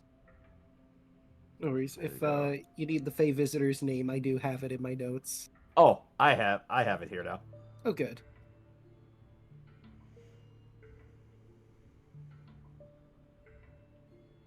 As you found yourself dreaming, think about it for a second, and it feels like something's touching your nose. Ooh. What is that? Hello? Oh! Good night, is that you? The one and only. Been a while? Yes. It has been quite some time. Wow. Look at you. You've gotten bigger since the last time I've seen you. Oh, well, yes. I also have some wings. Did you know I became the Witchlight Monarch? That was pretty exciting. Your Majesty, I'm so proud of you. And you just see as Godiah just gives you a rather curt bow. And Domp will bow as well, in good jest. That sounds really important. That might come in handy for you. Who knows? Not too many people can claim they've talked to a king. It's very true. So what brings you back? I'm curious. Well, I seem to have misplaced a very important toy of mine, Lieutenant Steve. Little toy soldier. Apparently it was stolen by a hag. I'm gonna have to go save my friend. Really? Well, that's not too often you hear about a king who's rather fond of his soldiers. That's rather noble, I must admit. Well, what is a king without his people? Nothing. Very wise words to live by, Your Majesty.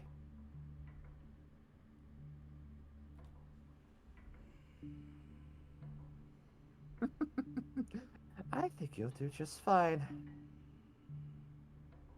Best of luck. Thank you. Oh, we are. Can I get you some tea? Would you like some? Hold on. And he'll look around his person, see if the teapot is here in the dream world. I'm sure it is. Oh, it's no trouble at all. I just wanted to check in and see how you were doing. Best of luck, Your Majesty. I've got to get going and doing some other things. I'll see you soon. I'll see you next time. Pleasant having this chat. Good night. And you come to right at the same time as you hear Sola screaming. What's the rule of 3 and 8? I mean, I think the rule of 3 involves comedy? I don't know what the rule of 8 is.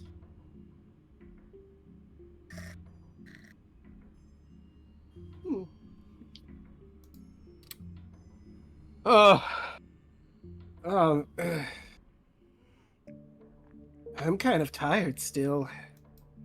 Oh, same.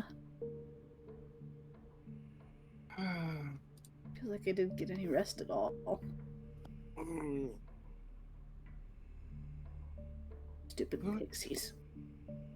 Oh, did you have a visitor in your dreams as well? Oh, you get those. Oh, you get those too. Yeah. Ah, mine is a little fairy dragon named Godiot. Wonderful person. Oh, and it's a pixie named Palin. They're fine. They're persistent.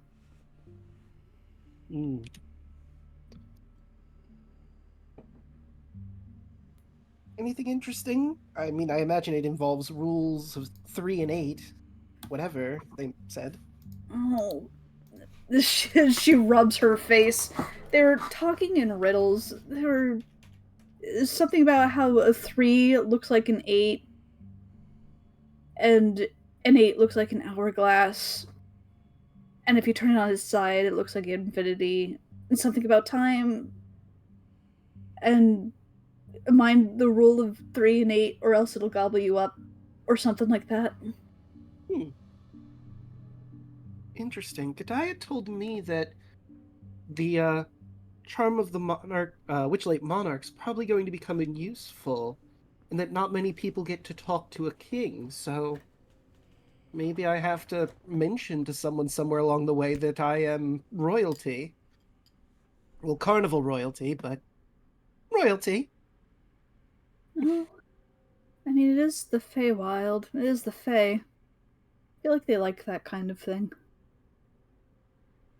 That makes So I sense. think it would probably help. Sometimes the crazier you act, the better. True. I have found that out in my times here as well.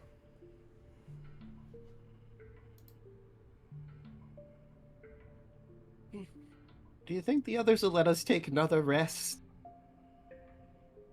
No. I don't know how good it would do. Maybe.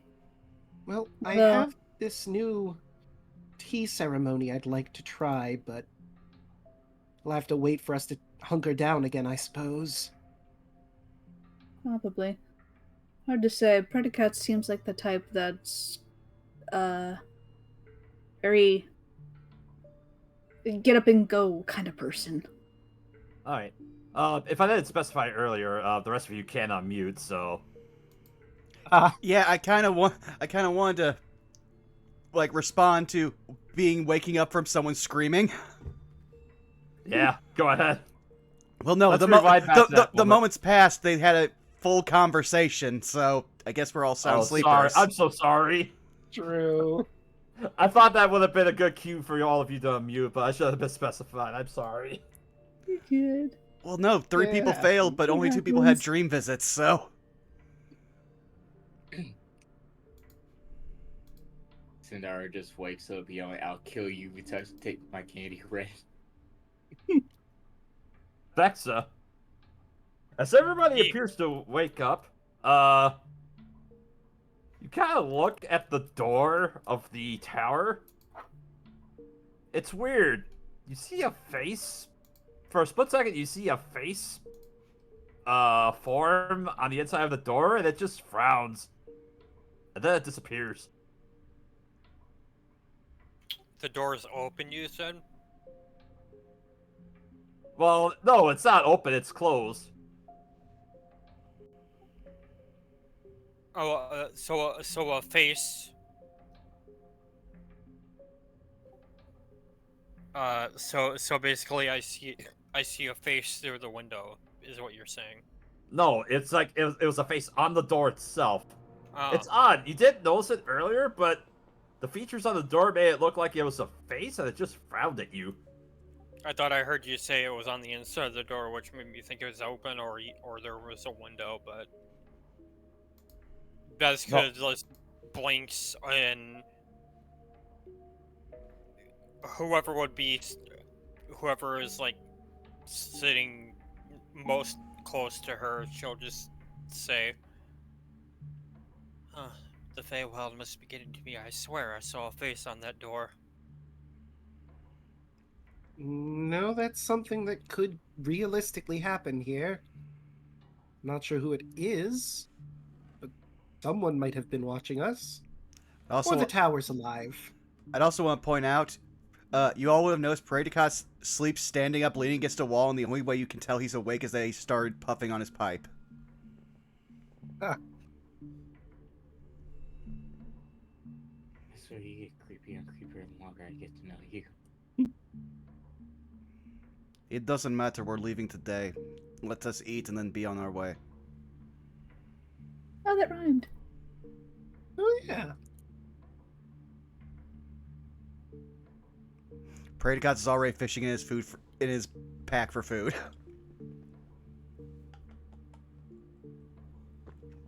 Yeah, might as well do the same. Yeah. She just yawns and just blindly ruffles. Takes out her unicorn horn of candy.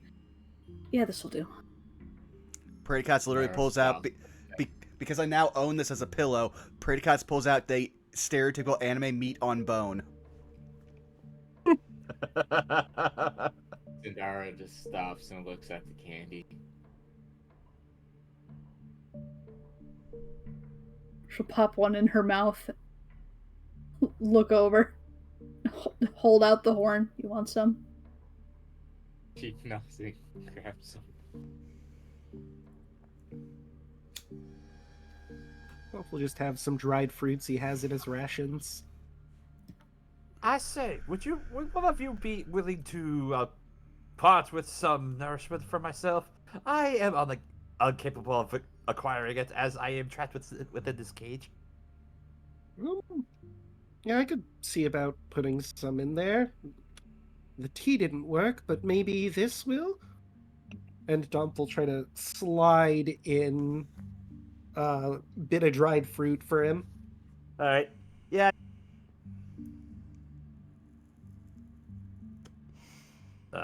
The thimble was able to, and you do manage to get it through the bars, and he's like, better than nothing, I suppose. My appreciation, sincerely. As he just begins to nibble on the raisin. Well, hopefully we can get you out of there so you can have some real food soon. Although, I mean, this is real food, but it's more of a quick fix. Anything in a pinch is better than nothing at all. He's got about 5 days before he dies of dehydration. Well, hold on. I mean, this isn't going to be like great, but Scylla will like tip her canister just kind of like against her fingertips, and then she'll bring like the water droplets to like the edge of the cage, just kind of press her fingers to it. Here, this is probably awkward, and it's not a lot, but at least it's a little bit of something. And she'll try to like get the water droplets just through the cage for him to drink from. He kind of gives you a perplexing look for a moment, but then, right, he'll stick stick his tongue out, like eagerly trying to catch a snowflake. His long forked tongue. I mean, Yep. otherwise I can just like kind of pour the water in there, I guess, but Well, that might be a little faster. And a little more dignified, I must say, in my opinion. she'll try to like pour it in like through the bars. Probably gonna drip everywhere, but Yeah. Let's see. Yoshi blinks.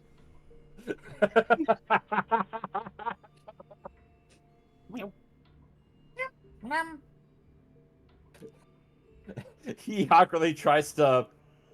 It does dribble quite a bit to his chest, but he does manage to, after a little bit, get some drink out of it.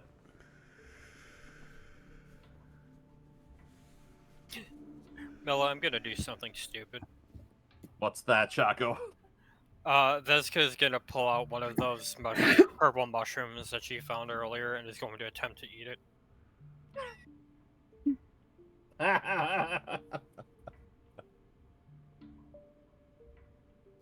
Trial and error, kids. You know what? Con save. Oh boy.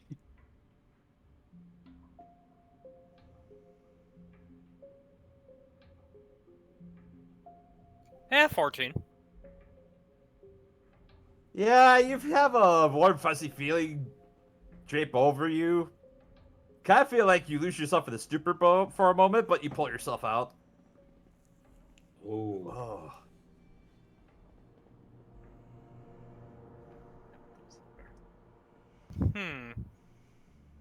Interesting.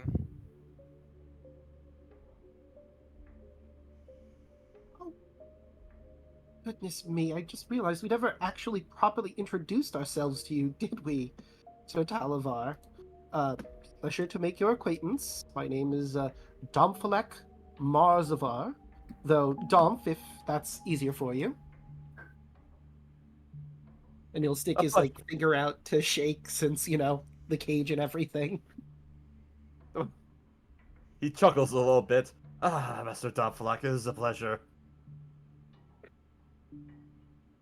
And of course we have Sola, Sindra Nightbreeze, Predicats, and Veska. Pray the cuts us less. Right, sorry. Forgot the last name. A pleasure. For all of you. Well, I think we've had enough of stay. How about we make our way to Telemy Hill? Yes. Sounds like a plan. Excellent.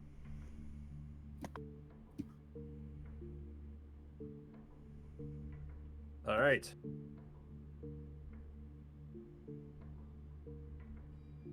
As you make your way out of the tower, you actually notice that the ground is actually particularly damp. As it seems like there's maybe about an inch of water that's kind of standing over the ground.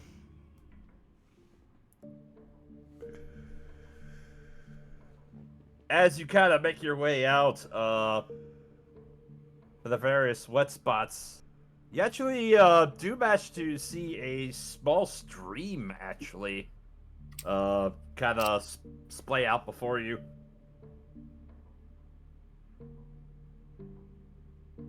Which way? Down. It looks like as you're kind of looking at it, the stream's about 10 foot wide, and it looks like it's flowing to your right as you're making your way towards the hill. Well, I was saying that as in character as to Sir Talavar, just being like, which way? We've hit a landmark. Oh, right across it. All right. So, I suppose we have some options. So I believe you said you could teleport. Is that just you, or could you grab someone and teleport over the river? It would just be me, and it's only one a day. Hmm. I should ask above game. You said it's a stream, not a river, right? Correct. Oh, stream. Praedycots is Not literally that- just walking through. Yeah, Predicates, as you're looking down at the stream, it's odd. One of the things that you see as you're looking down at the stream, you see a reflection for a moment.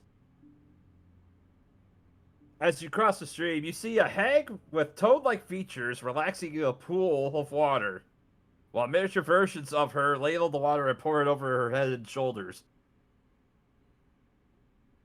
How disgusting. He'll tilt his head up and walk across the stream.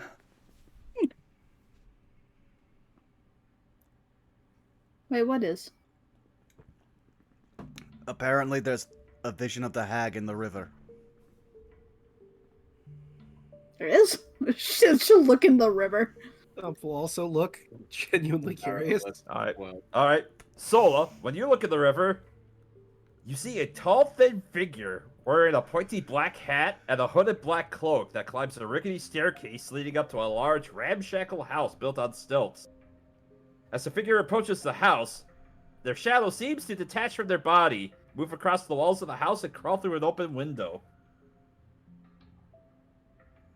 As Domp looks through the window, you see rows upon rows of severed frog humanoid heads, all impaled on spikes, chattering with each other. Oh.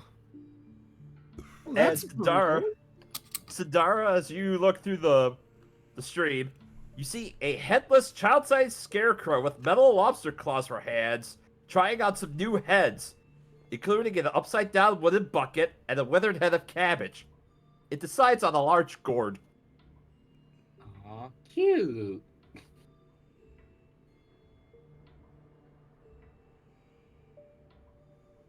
But I don't have to punt it. Also, we should also probably ask, who's actually carrying the bird cage with Talavar? I would. I figured it was Dump since he was the one who was. Yeah, Been I figured talking. I was the one who was carrying it around, but if Syndra wants to carry him around, I don't see why Domp wouldn't let you.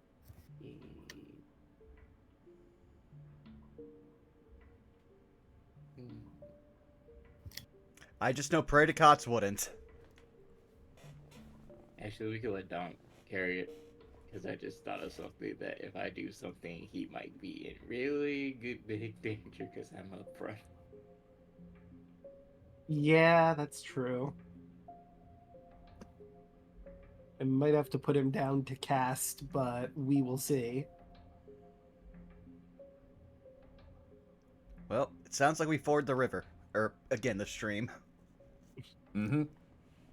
And none of us got dysentery. That's pretty great. That we know of. Fair enough. I'm more surprised it didn't come up in Sholta personality. It's a good I know, point, right? actually. Oh, it's fine. A little disease isn't gonna kill anybody. That's why you have a paladin or a cleric in the party. Ooh. We have a doctor.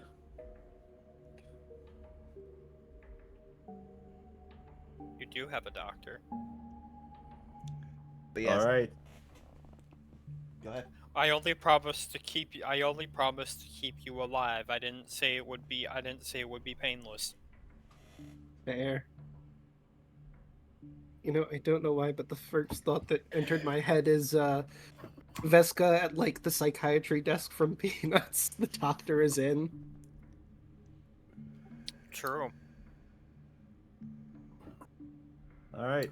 As you make your way closer, you see there is a particularly thick blanket of mist that kind of blankets over a hill as you make your way closer.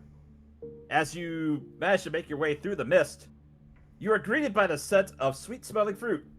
Damp, downy, silvery green moss blankets a gentle upward slope before giving way to a craggy ridge that marks the top of a hill. Dozens of enormous willow trees dot the hillside, swaying as though in a breeze, despite the absence of one. as you look at this massive, massive hill, and as you're kind of looking at it, huh? As you're standing still, it's kind of odd. The hill's actually moving. Oh.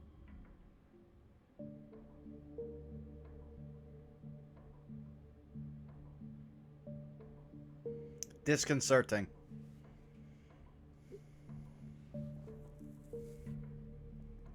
If we want to get up there, we gotta catch up with it faster. True.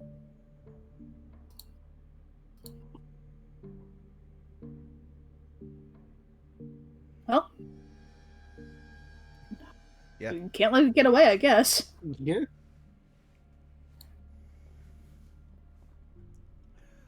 So, Onward. Well, yeah. Here's the better question. We saw a hill swing. Were we on the hill or were we watching it? It was kind of unclear. This is as you're approaching the hill. Okay. So the hill isn't like running away from us, it's just sort of swaying, right? It's walking. Oh, As it you is kind of walking. looking at it, there's a bunch of feet underneath it, actually, as the whole hill itself is like watching under a multitude of very large feet. Well, I guess we start running to try to catch it. Yeah. All right. Yeah. It doesn't take any effort. You manage to make your way towards the hill, and you see there's a path that kind of winds up along the hill. And as you manage to hop your way onto the hill, two of the trees that are swaying actually uproot themselves, and they begin to walk towards you. Oh boy. Ready combat stance. I cannot talk to trees, so Hold on, it might be fine. They're just trees. Maybe they Maybe- speak Sylvan. Maybe their bark is worse than their bite. Ah, As they get closer to you, when they get within about 10 feet, they stop. Greetings, travelers. Welcome to Telemy Hill. How long do you plan to stay? Don't think we've really worked that out quite yet. Shrug. Got some stuff we need to do here, but not sure. I would Oh. say not more than a day, give or take. That Not the is worst. fine. As long as you are friendly here, you are most welcome on Telemy Hill. Yes, if it's not too much of a bother, can you tell us where to find one Jingle Jangle? Oh, yes, Jingle Jangle. Jingle Jangle is friendly. She collects keys and talks about them endlessly. She lives in the Keyhole Cave on top of the hill. Oh. All right then. It's funny. She wears a coat of keys that jingle and jangle. Ah. Jingle, jingle. That sounds incredibly annoying. Well, clearly how she got the name. I mean, it's entertaining for kids. You do jingle, jingle, jingle. I am worried about her, though. 3 days ago, while she was rooting through the swamp for truffles, she was attacked and robbed by brigands. Oh She hasn't no! left her hilltop dead since returning to the hill and must be pretty hungry by now. Were they hair people? Are they rabbits? I don't recall her saying that. But if you go up to her den, you could probably ask her. Okay. And he just starts walking. Alright. If anyone, Alright, if anyone and else as wants you- to ask the tree stuff, Praedykas is just walking. He's not, like, running. He's just... Conversation ended. Oh, look at Paracat. Well, let's take his approach and make like tree and leave. and starts walking. All right. As you make your way up the hill, 3 more trees kind of unroot themselves and they begin to escort you up the trail. You say that joke. You say that joke. If trees could look disappointed. I don't know. We're in the Feywild. They might enjoy it here. Also, I'm not Alright. gonna lie. Jingle Jangle sounds like a clown name. It does kind of. Most names we've heard sound like clown names. Right? I mean, we were just at a carnival.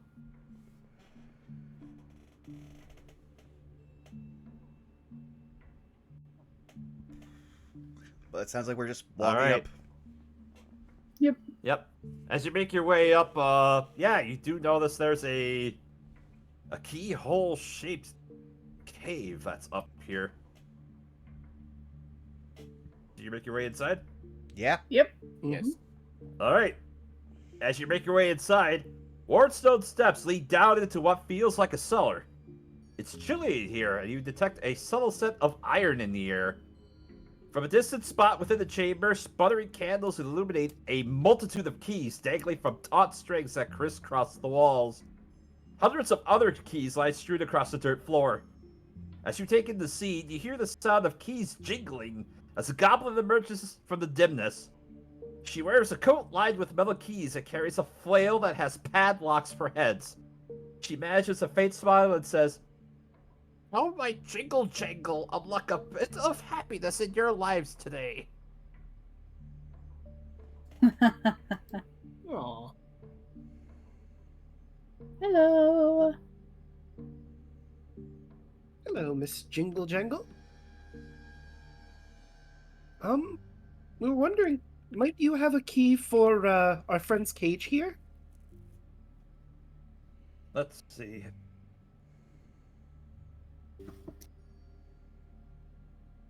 Oh.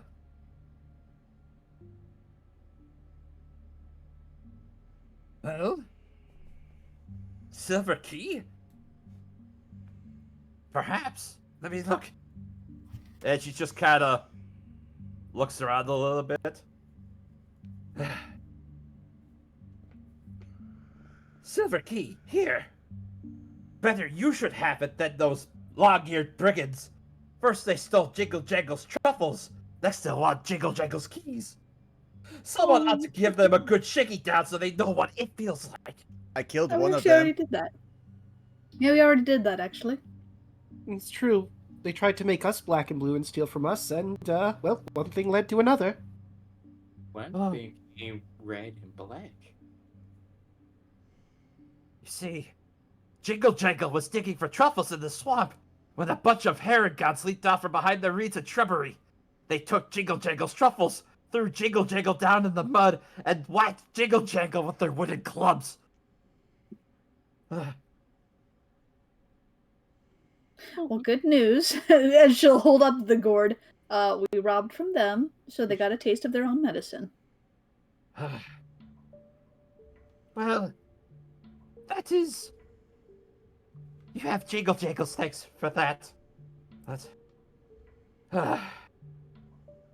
You just kind of wait for a second, all of a sudden you hear a... As you just... You just see Jingle Jangle just grab her stomach for a moment. You're not gonna fart, are you?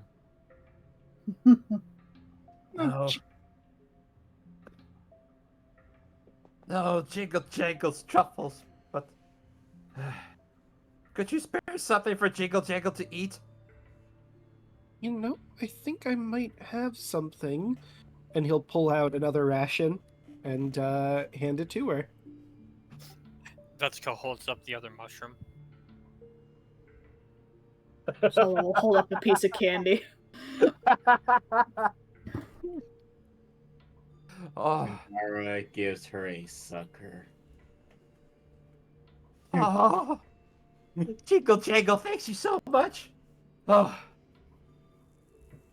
Well, Jingle Jangle should tell you about those brigands. Ekdog Longscarf is the leader of the Haragon Brigands. He wears a bright blue scarf and moves as fast as lightning. You can find him at Brigand's Tollway. It's a series of old wooden catwalks that circle a giant tree stump. They camp on the stump because it gives them the advantage of high ground, see? Oh. Well, they say he's fast as lightning, but is he kung fu fighting? Yeah. Well, no, but Jingle Jangle did see him with a shield and an iron?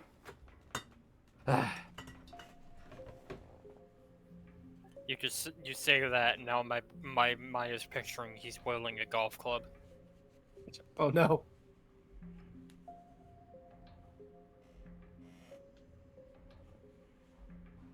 So, if Jingle Jangle could ask, what are you doing here? I am here to kill hags. That's about the size of it. Some hags stole some of our things. We want them back. Oh. If you need help getting to other hags, Jingle Jangle knows someone who can help. The Oh? best guided hither is a pincer-clawed scarecrow named Clapperclaw. It hangs around Downfall and it knows the way to the neighboring realm of Nether, which is ruled by Granny Nightshade. Sure. I'm Small up for meeting a scarecrow scarecrow. with a small scarecrow that's trying to find a new head right now.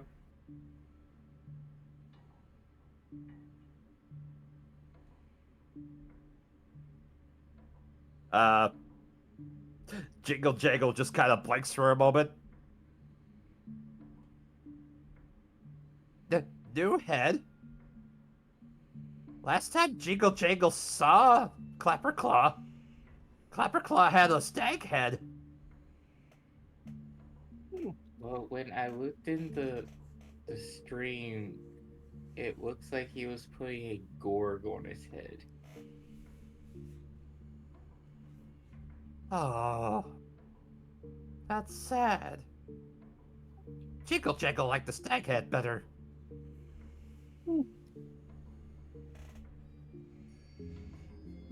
Well, maybe he thought it was time for a change. Meanwhile, once a Praedycots takes the silver key that they were offered and just unlocks the birdcage. Oh, Titania be praised as Sir Talavar makes his way out. A gratuitous reward for my savior, as promised. And you just see as he undoes the latches on his side and the straps. You see he has this his appropriately sized sword. He just kind of holds that up and he just offers it to you. This is useless to me, and he just shoves it into Sindara's hand. She takes it. All right. Well, you effectively have a +1 dagger. Ooh.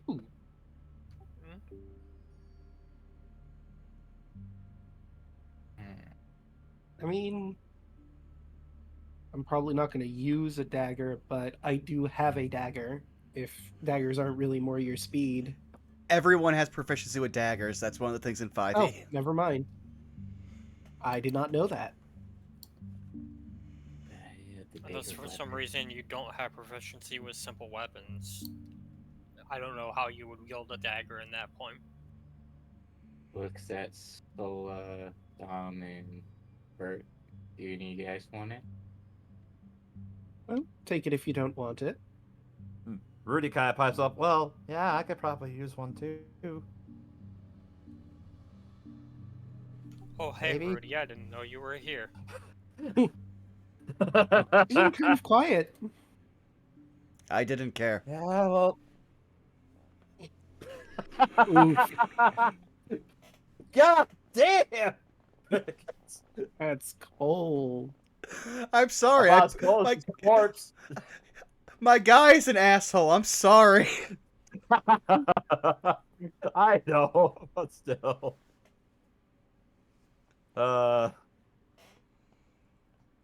But yeah, I know knowing DeLuna, and see that's how he's definitely would be a contender for a a dagger. Assuming his other friend wouldn't mind. Yeah. So we'll Alright. just leave that on the table for him. Just put in I'd party say give notes. that to him. I must thank you again, my friends. Your valor will not be forgotten. I must be away. As he begins to leave. Well, it was nice meeting you. Have safe travels. And you as well.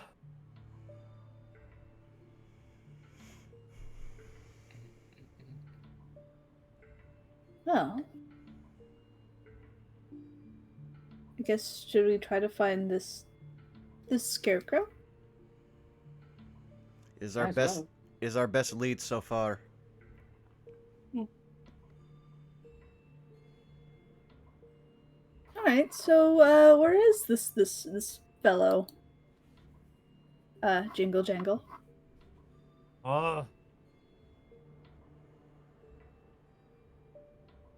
Well, I'm not sure where. No, Jingle Jingle is not sure where Clapperclaw is.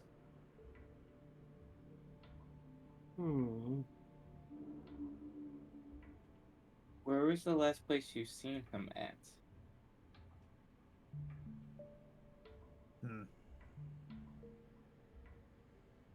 Unless Jingle Jingle did see him last at Downfall.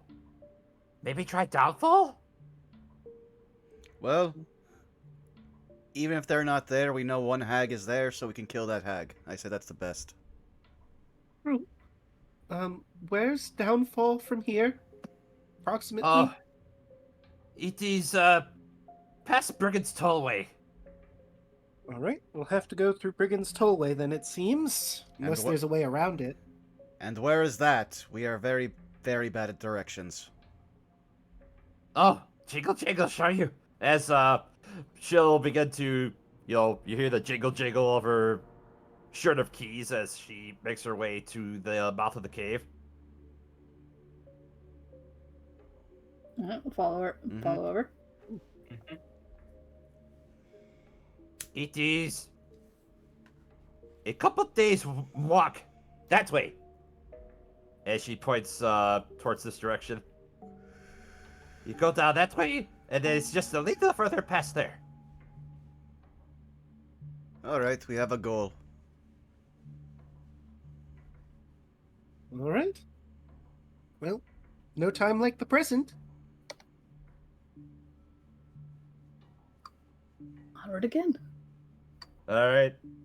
You kind of see as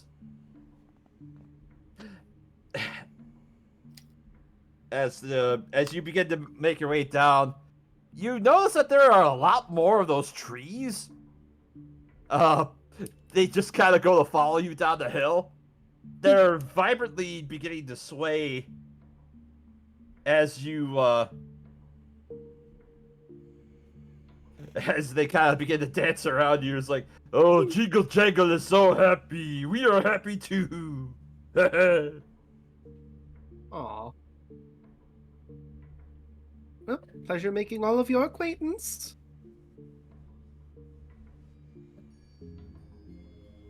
Be safe. Grow well. Be sure to Thank hydrate. you.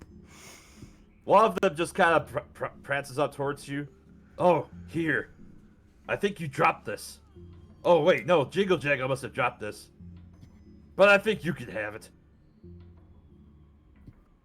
As one of them hands you an iron key. Hands who? Yeah, who's getting the key? Good question. Well, roll a d4. Roll a d6 minus 1. Hands it to you, predicates. This is useless to me. Hands it to Dolph. The key will prove useful later. Hands it to Dolph. Well, I will keep that.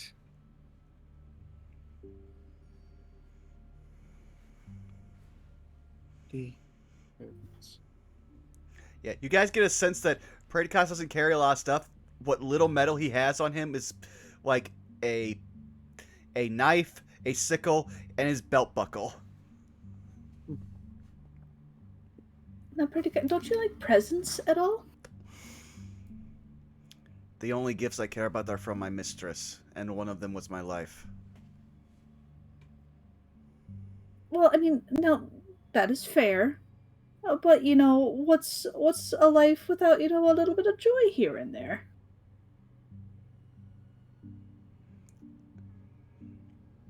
He is just giving you the most stonewalled face of like a man who has never contemplated emotions.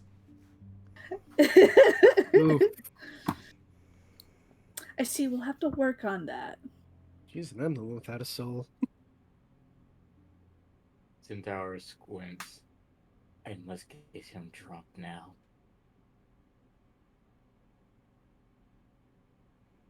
All right. As all of you begin to depart Telemy Hill, you notice that the waters that you're kind of at the ground you're kind of walking through is starting to get a little brackish, but more importantly, you notice the water levels beginning to rise since you're on the hill. By how much? Because it was an inch, which is not that bad, especially for anyone wearing shoes. It's about 3 inches now. Oh, we're in foot deep water now. Mm-hmm. That's not great. We should seek Where higher all this ground. where all this water's coming from?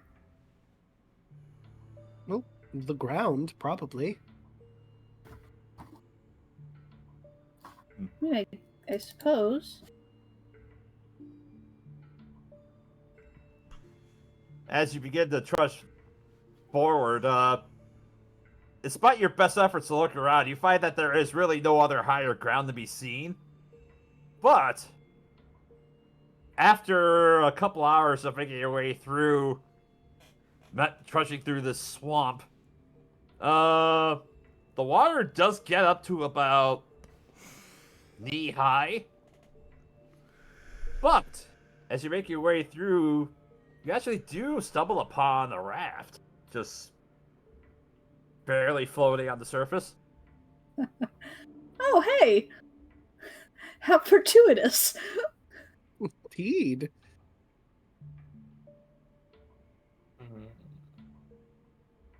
Yeah, it's about a 8-foot square raft. Yep, like I said, obviously it's made out of wood. Are there any trees nearby? Let's see.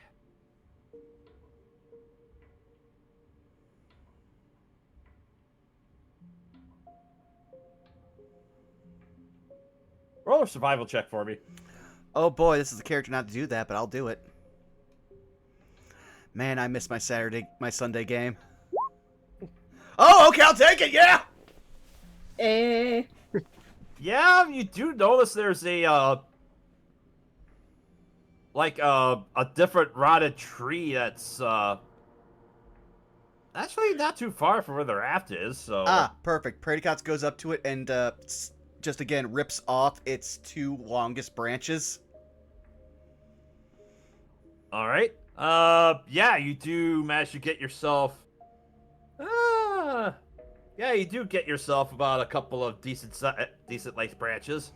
He just walks over to Sandara. Here, we're going to need this as steer.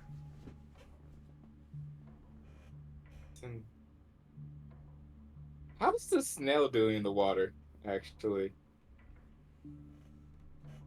Oh, it's trudging along. You can just see its eye stalks just. Well, actually, it's not quite that high yet, but it's still managing to cope through the water. Thankfully, it's not salt water. Otherwise, this would be a different story. Be a horror story. Yeah. No, it'd be a cooking story because that would actually make the snail palatable. Ah, delicious escargot. I I tell the snail he needs to go home now. I don't want the snail to die. The more I think about it. I mean, I'm sure he's fine. Like I said, it's not salt water. Cast Minor Illusion, and a bound of salt just appears in front of the snail. Oh no. I don't trust the Feywild to let the snail go even further. There. All right. As you continue on with your raft, you look back and you notice that, oh boy, is the water a lot higher than it was since you last started. At this point, your snail is keeping up, and its eye stalks are, just above the water. Oh my goodness. Dude, well, oh my gosh, I gotta see if I can even find them. Well, on the raft.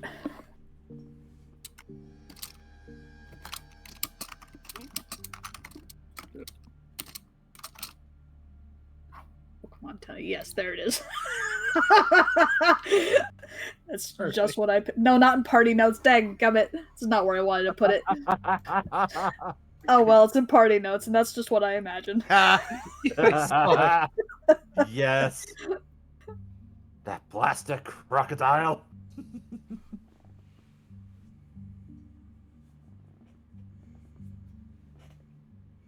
If it keeps following us, you're the one who... Predicats, just look. If it keeps following us, you're the one who has to kill us for food. No.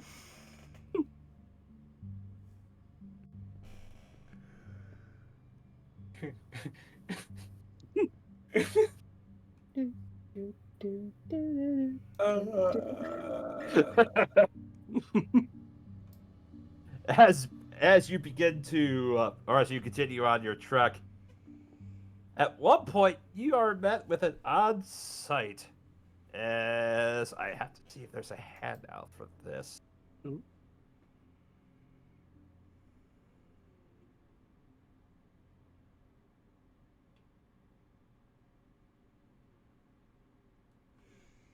You're actually met with this sight. Here we go. As you're making your way through, you see what looks like a building-shaped shadow as it trudges through the water. But as it gets closer, you see a large cobblestone building adorned with windows and doors of sorts, as well as what you can assume might be a cellar. As the weirdest thing about this building is the hundreds of humanoid feet that are at the bottom of this building, basically moving it around. Well, that's where the hag lives. Okay. I mean, yeah. To be it. Huh, we're there a bit sooner than I thought we'd be, though. We had to go through the Brigand's Toll Road. Sindara just has a evil grin on her face as her eye twitches. Honestly, it almost feels a little too easy. Ooh. Eventually, you kind of notice that another weird thing as you're looking at this building, you're trudging your way through on your raft, going at about, almost literally a snail's pace. This building seems like it's moving at a pretty decent pace for, basically imagining a millipede with a building on it. Gotcha. How far away are we from it? At this point, it's about 30 feet away from you, and as it crosses your path, you see it stop, and you kind of see the building begin to settle into the water for a moment, so that the door of it is in a better place for you, as it seems like it stopped. Alright, well, it's time to kill a hag. Predicasha starts Oh, walking hold on. Does she just kind of like clutches onto like the back of his clothing? Hold on there, cowboy. Now, didn't these all these hags have some kind of weakness? What was this one? Oh, I think this one He was had- allergic to being walked around Windershins? What does that? It is, How? yes, it is this way, and he'll do the counterclockwise motion with his hand.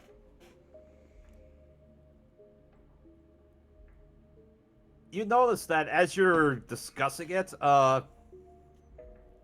you see a couple of hobgoblins basically just kind of prop themselves on the threshold of the building. It's weird. They have these various planks of wood and stilts that begin to strap themselves to their legs and eventually their arms. And they basically begin to like gorilla walk on the stilts through the marsh. And you kind of, as you look at them, you do see tied to their backs are a set of bird cages. Is there anything in them? Currently, no. Hmm. Odd. Do you think? Do they look like the same cages as the fairy dragon was in? No, actually. These ones are a lot cruder. Obviously iron, wider spaces. Hmm. Who are you?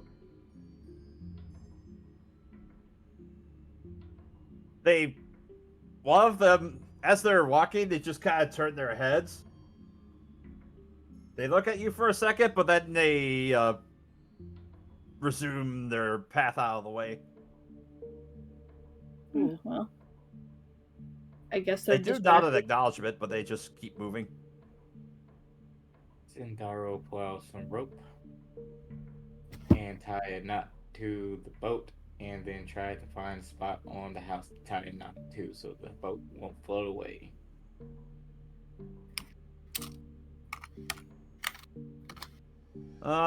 Yeah, it's easy enough. There's actually a chain that's kind of dangling over by the threshold, so yeah, you could easily tie her up to that. Oh, all right. And I will do so. You hear a voice coming from inside. Well, come on in to the inn at the end of the road. an inn.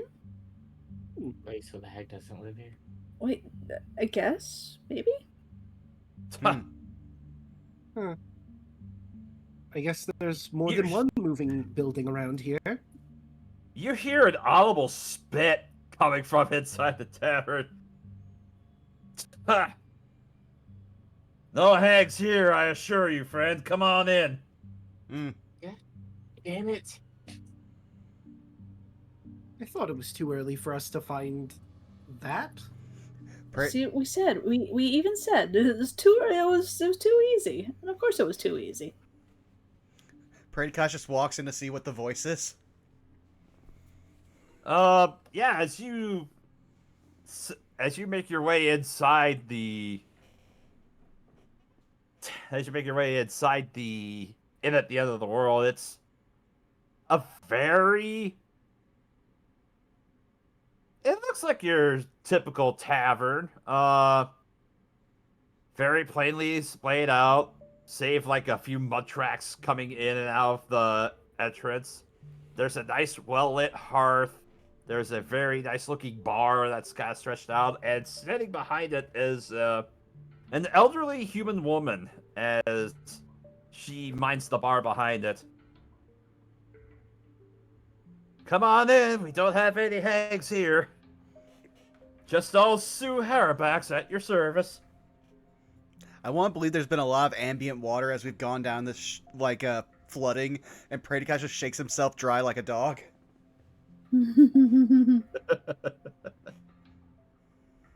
Really? Not inside. Not inside. No. Food. I want food. Huh? Was that Turbo, Oh, or was that something else? That was Turbo. Oh, perfect. No, you are food. No, he is not. Oh, made yourself a friend, have you? Yeah. I can appreciate that. Actually, I found myself, snails aren't so bad as long as you don't, do anything mean to them. Mm. Turbo is friend, not food. So what is this place? Well, this is the end of the road. One of the finest taverns to ever walk around the Feywilds of Prismere. But, unfortunately, it's stuck here in Heather. Is it because of the hag? She spits.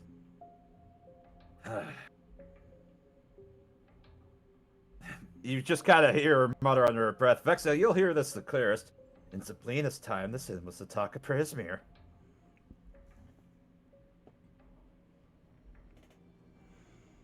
Mm. Well, we're going to kill the hags, so that's fine. Do you have meat? Why, yes, we do have meat pies available. We also Ooh. have a side order of collard greens, and for dessert, we do have, as she just kind of fumbles around a little bit, delicious plum pie for dessert, if you'd like. Just the meat. Ooh. I'm gonna assume he just walks up to the bar and sits down. Just the meat. I'll Ah, take everything. Can I get one of everything and the collard greens with no salt in it? oh, sure, I could get you some of that, no problem. For all I ask is just a trinket. Any old trinket will do. It's the least I could do. As she just goes ahead and prepares for all of you to ask for it a meat pie. All of the collard greens. Tadari, yours does not have salt on it. And who wants the plum pie? I'll take that.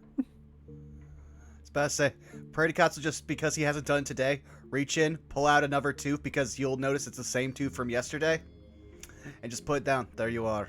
And he'll just start devouring these pies face first. What is wrong with you, man?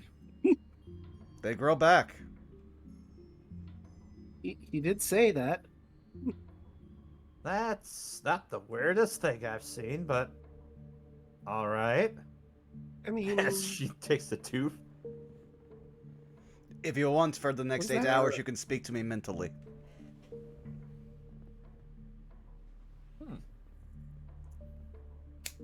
wait, so does the one you gave me the other day, is that one still there and do the thing, or no? If you look, it's still a tooth, but it's no longer greenish blue. Oh. So do I need to keep this anymore, or... No. No. Ooh. He's just going to throw it on... Well, he's going to look at it, look at Sue. There, I could put this, or... I don't want to just throw it on your floor. Well, it's fine. I've got someplace to throw the trash if you don't. Okay. She kind of thinks about it a little bit, looks at her tooth, looks back at the other tooth. Otherwise, I suppose this could work too. I mean, I could... There is something in here I don't know if I'll use anywhere else, and he'll pull out the tiny beehive wig made for pixies. Would this pay for everything? Well, for yours at least, absolutely. All right. Here you are. She nods as she takes the wig.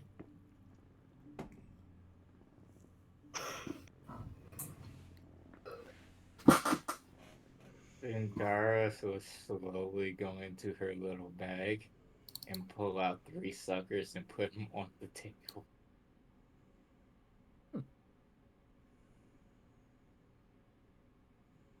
Some candy. Ooh, a piece of This'll candy. work. Ooh, piece of No, Ooh, candy. a piece of candy. Alcohol candy.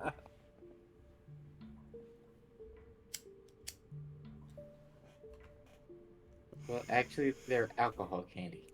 So you can get drunk on them. And points to Solus. She can contest to that. Yes, I can.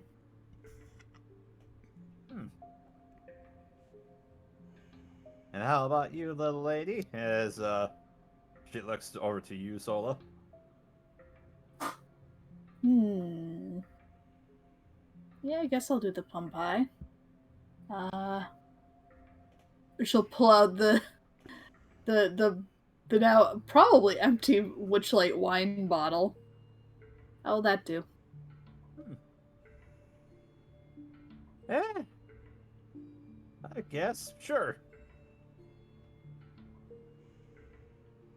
Works for me. As she'll give you your meat pie, which, by the way, is a golden flaky crust that is laden with chunks of chicken, and you kind of make your way through. And it has potatoes, carrots, peas, bits of green beans, and it all comes with a tall gobble of water if you need it, and your slice of plum pie, as well as your collard greens, your broccoli, your cauliflower. Yum. Well, I have a genuine question. Since we're sitting here eating, would this technically count as a short rest?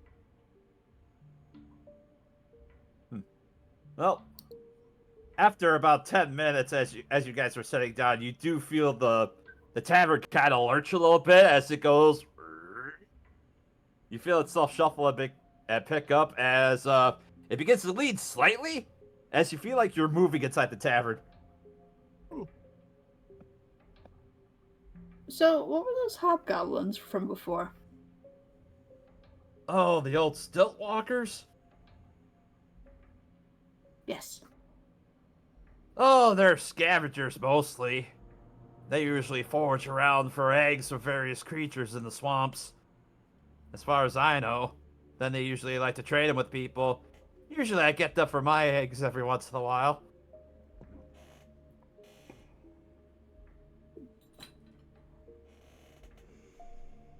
What is with this tavern? Does it just go everywhere, or? Yeah, it kind of has a mind of its own of where it tends to wander, but yeah, it just walks around, and I just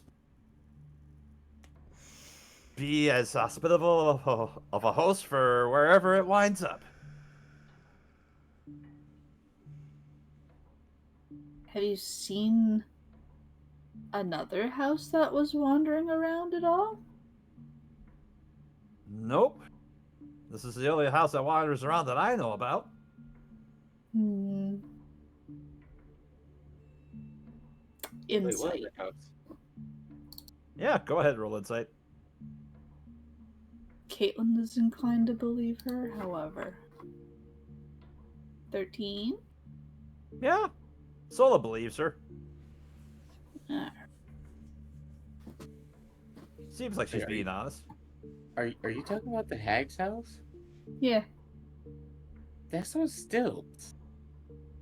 Well, I mean, what is a foot if not a stilt with toes? A wooden stick. With toes. Hags are weird. The one that revived me had wooden legs.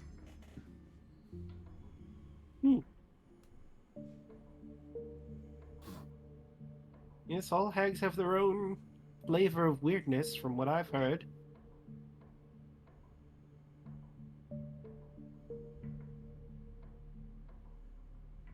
I'm also imagining that as he talks, that Praedycots has the Blackbeard eating pie face.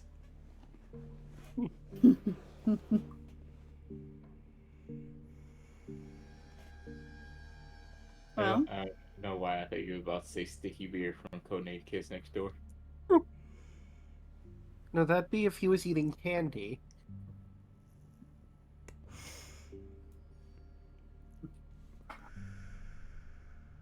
well, do we know where this thing is heading now? Does it take requests? Well, not really. It just tends to wander for about a mile or so, and then it usually stops and lowers itself for anybody else that wants to get in and out. Well, are we heading towards or away from Downfall? Hold on a moment. As she gets out from behind the bar, you just kind of see her make her way towards the hearth entrance. As she looks outside.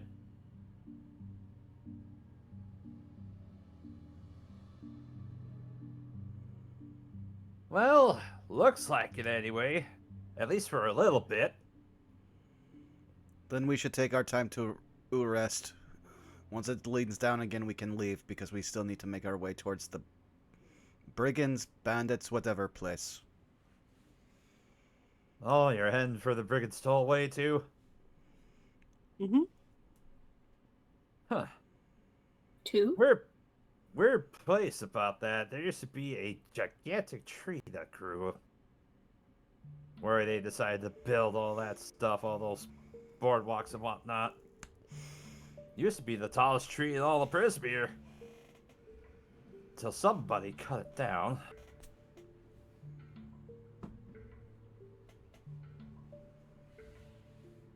If it Oh, was that's a that shame. tall, it must have taken them quite a while.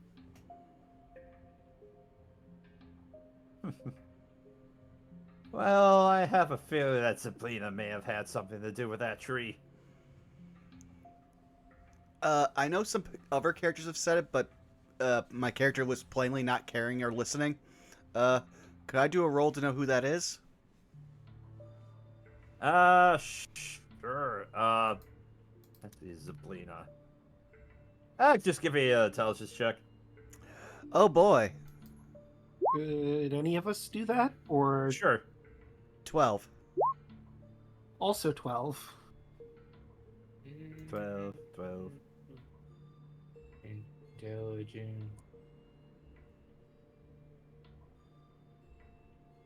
10. 3. Let's see. Predicates of Duff, you're at Vexa, I'll say. You all remember that. In passing, you've heard that Sabrina is basically the ruler of this realm. So she's basically the queen. Mm.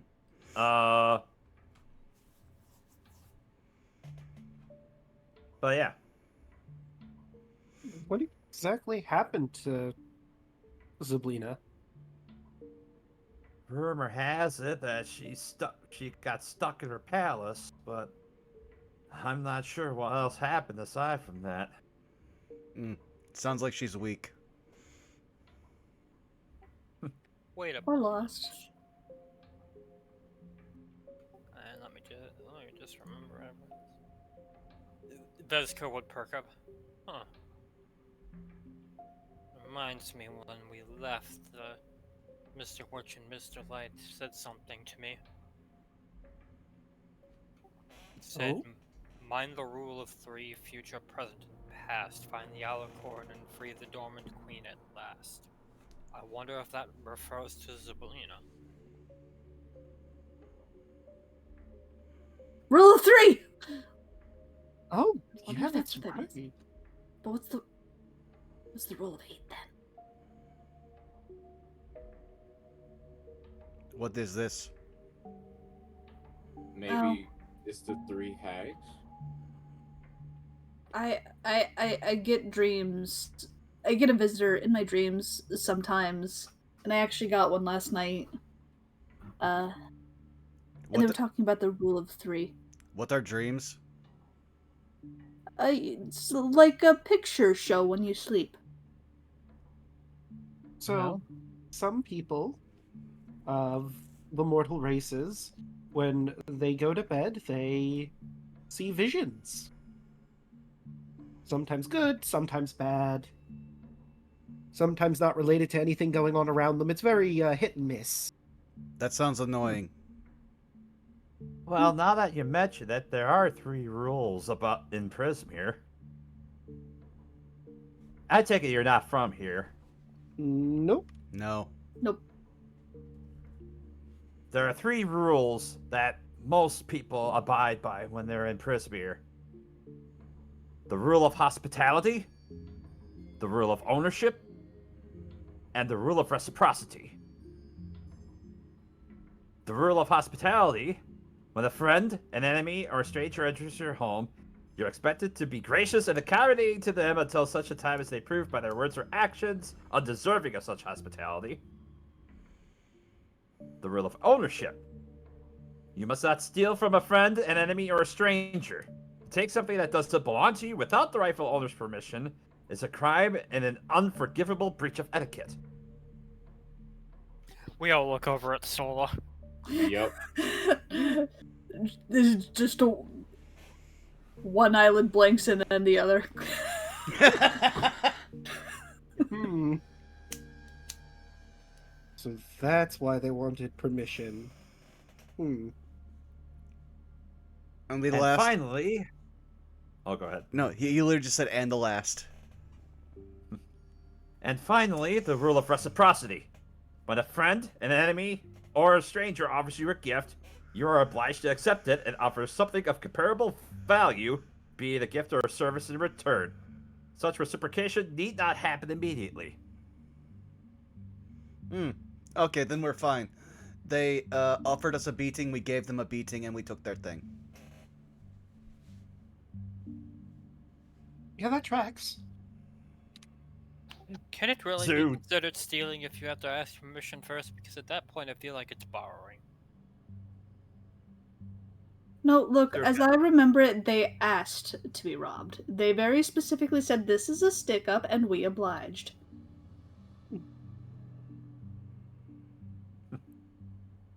Although at least those were the rules as intended when Zablina was in power. No doubt the Hourglass coven tend to tweak those to suit their own needs. It does not matter, the we're door. going to kill them. Well, hold on. Given the rules, they will have to treat us with respect when we walk through the door, given the rule of hospitality. Yes, but we are Are going to there any... but we are going to kill them, so we're immediately going to breach that rule. Well, I mean, we don't need to, do anything immediately. We can be nice. We can be nice, Yeah. right? Again, that stone face of does not understand emotion. Veska suddenly stands up. Oh, my apologies, I forgot my manners. Walks over to the front door, knocks on it, walks back, and sits down. All right. Oh, you're so right. Solo runs, does the same thing. I haven't been doing my quirk, which is every time I enter a building, I have to knock on the door. Yep. Which means you would have had to knock at the door on the tower, too. Yep. You're right. Oh no. We got the easy one, Draco. Yeah, we really Yeah. did. Just can't And tie so knots. would Rudy, I think. He had to knock, too. It's only come up once so far. And all I did was like, hey, could someone else tie this, please? I have the easiest one, honestly. I can't light non-magical fire, so I don't have to do that. Yeah, no, that would have actually been great for me because I have Druidcraft. I could just light fires by looking at them. Oh, you have that too. Yeah. I had people to light my fires for me. So I don't have to worry about it. Well, this is good. As Pradecott says, I've gone through like 5 pies, and it's just covered in like grease and like debris. Pie viscera. Yeah, it basically the first one he just literally picked up and put his face in, and then for the rest he was just scooping them with his hands. Friend of So- yours is something else, isn't he? As Zoo just kind of chimes in. As she just kind of chuckles with a wide smile. I thought you were gonna make that joke. Well, by the sounds of it, if we can just at the very least be nice if, we immediately enter a building, I think we should be fine. She points at predicates. No picking fights immediately. He hasn't. I beg to differ. I very specifically remember the hairs. He didn't start the fight. I mean, I in mean- his defense, they did say they were here to attack us. So it was self-defense. True, and that instance you can't really fault him. She just kind of lifts a finger and then lowers it. Well, okay, but Oh wait, Sola, congrats! You're now the Enoch. Aye, fair enough.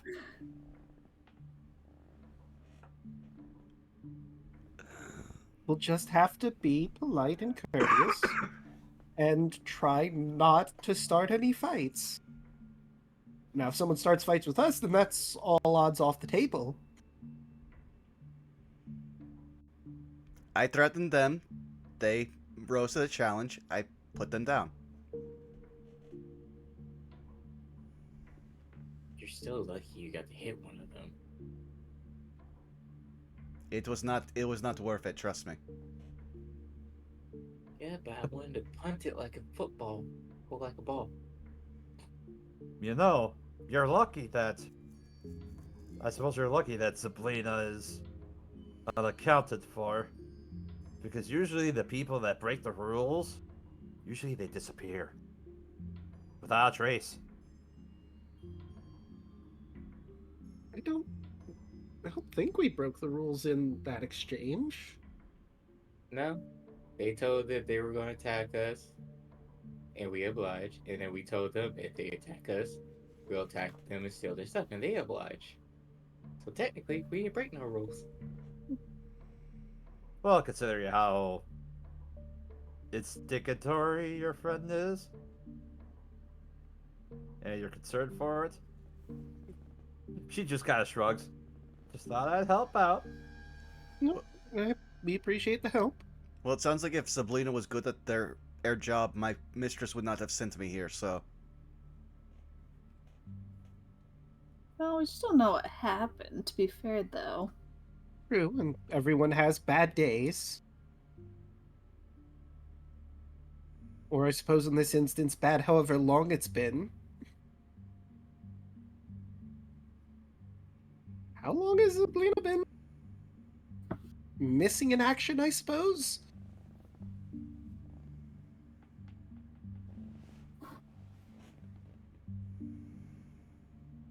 Looking at the innkeep. Huh. Well, it's been a while. Kinda hard. It's, time is pretty weird in here, so it's hard to give anything definitive. True.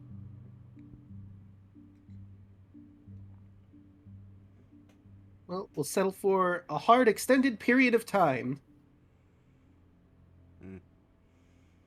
Well, once the inn lays down again, we will head to a downfall. Alright. You kind of hear the house begin to, or the tavern begin to groan a little bit as... Oh, I guess that, speaking of which, it looks like that's when you're stopping. And you hear a splash from outside as the tavern has propped itself. And Sidar, you just kind of you hear as you hear from outside as Turbo just goes, "That was fun. Wee." Why is he still here? He wants to be with you, I'm sorry. You brought him, you have to kill him. It's a bit extreme. You look as you kind of look out, you see that he's been riding on the raft this whole time. Aw. Sindara's head slowly turned to Petticrat. Her eyes faintly glow red. No. Again, no emotion.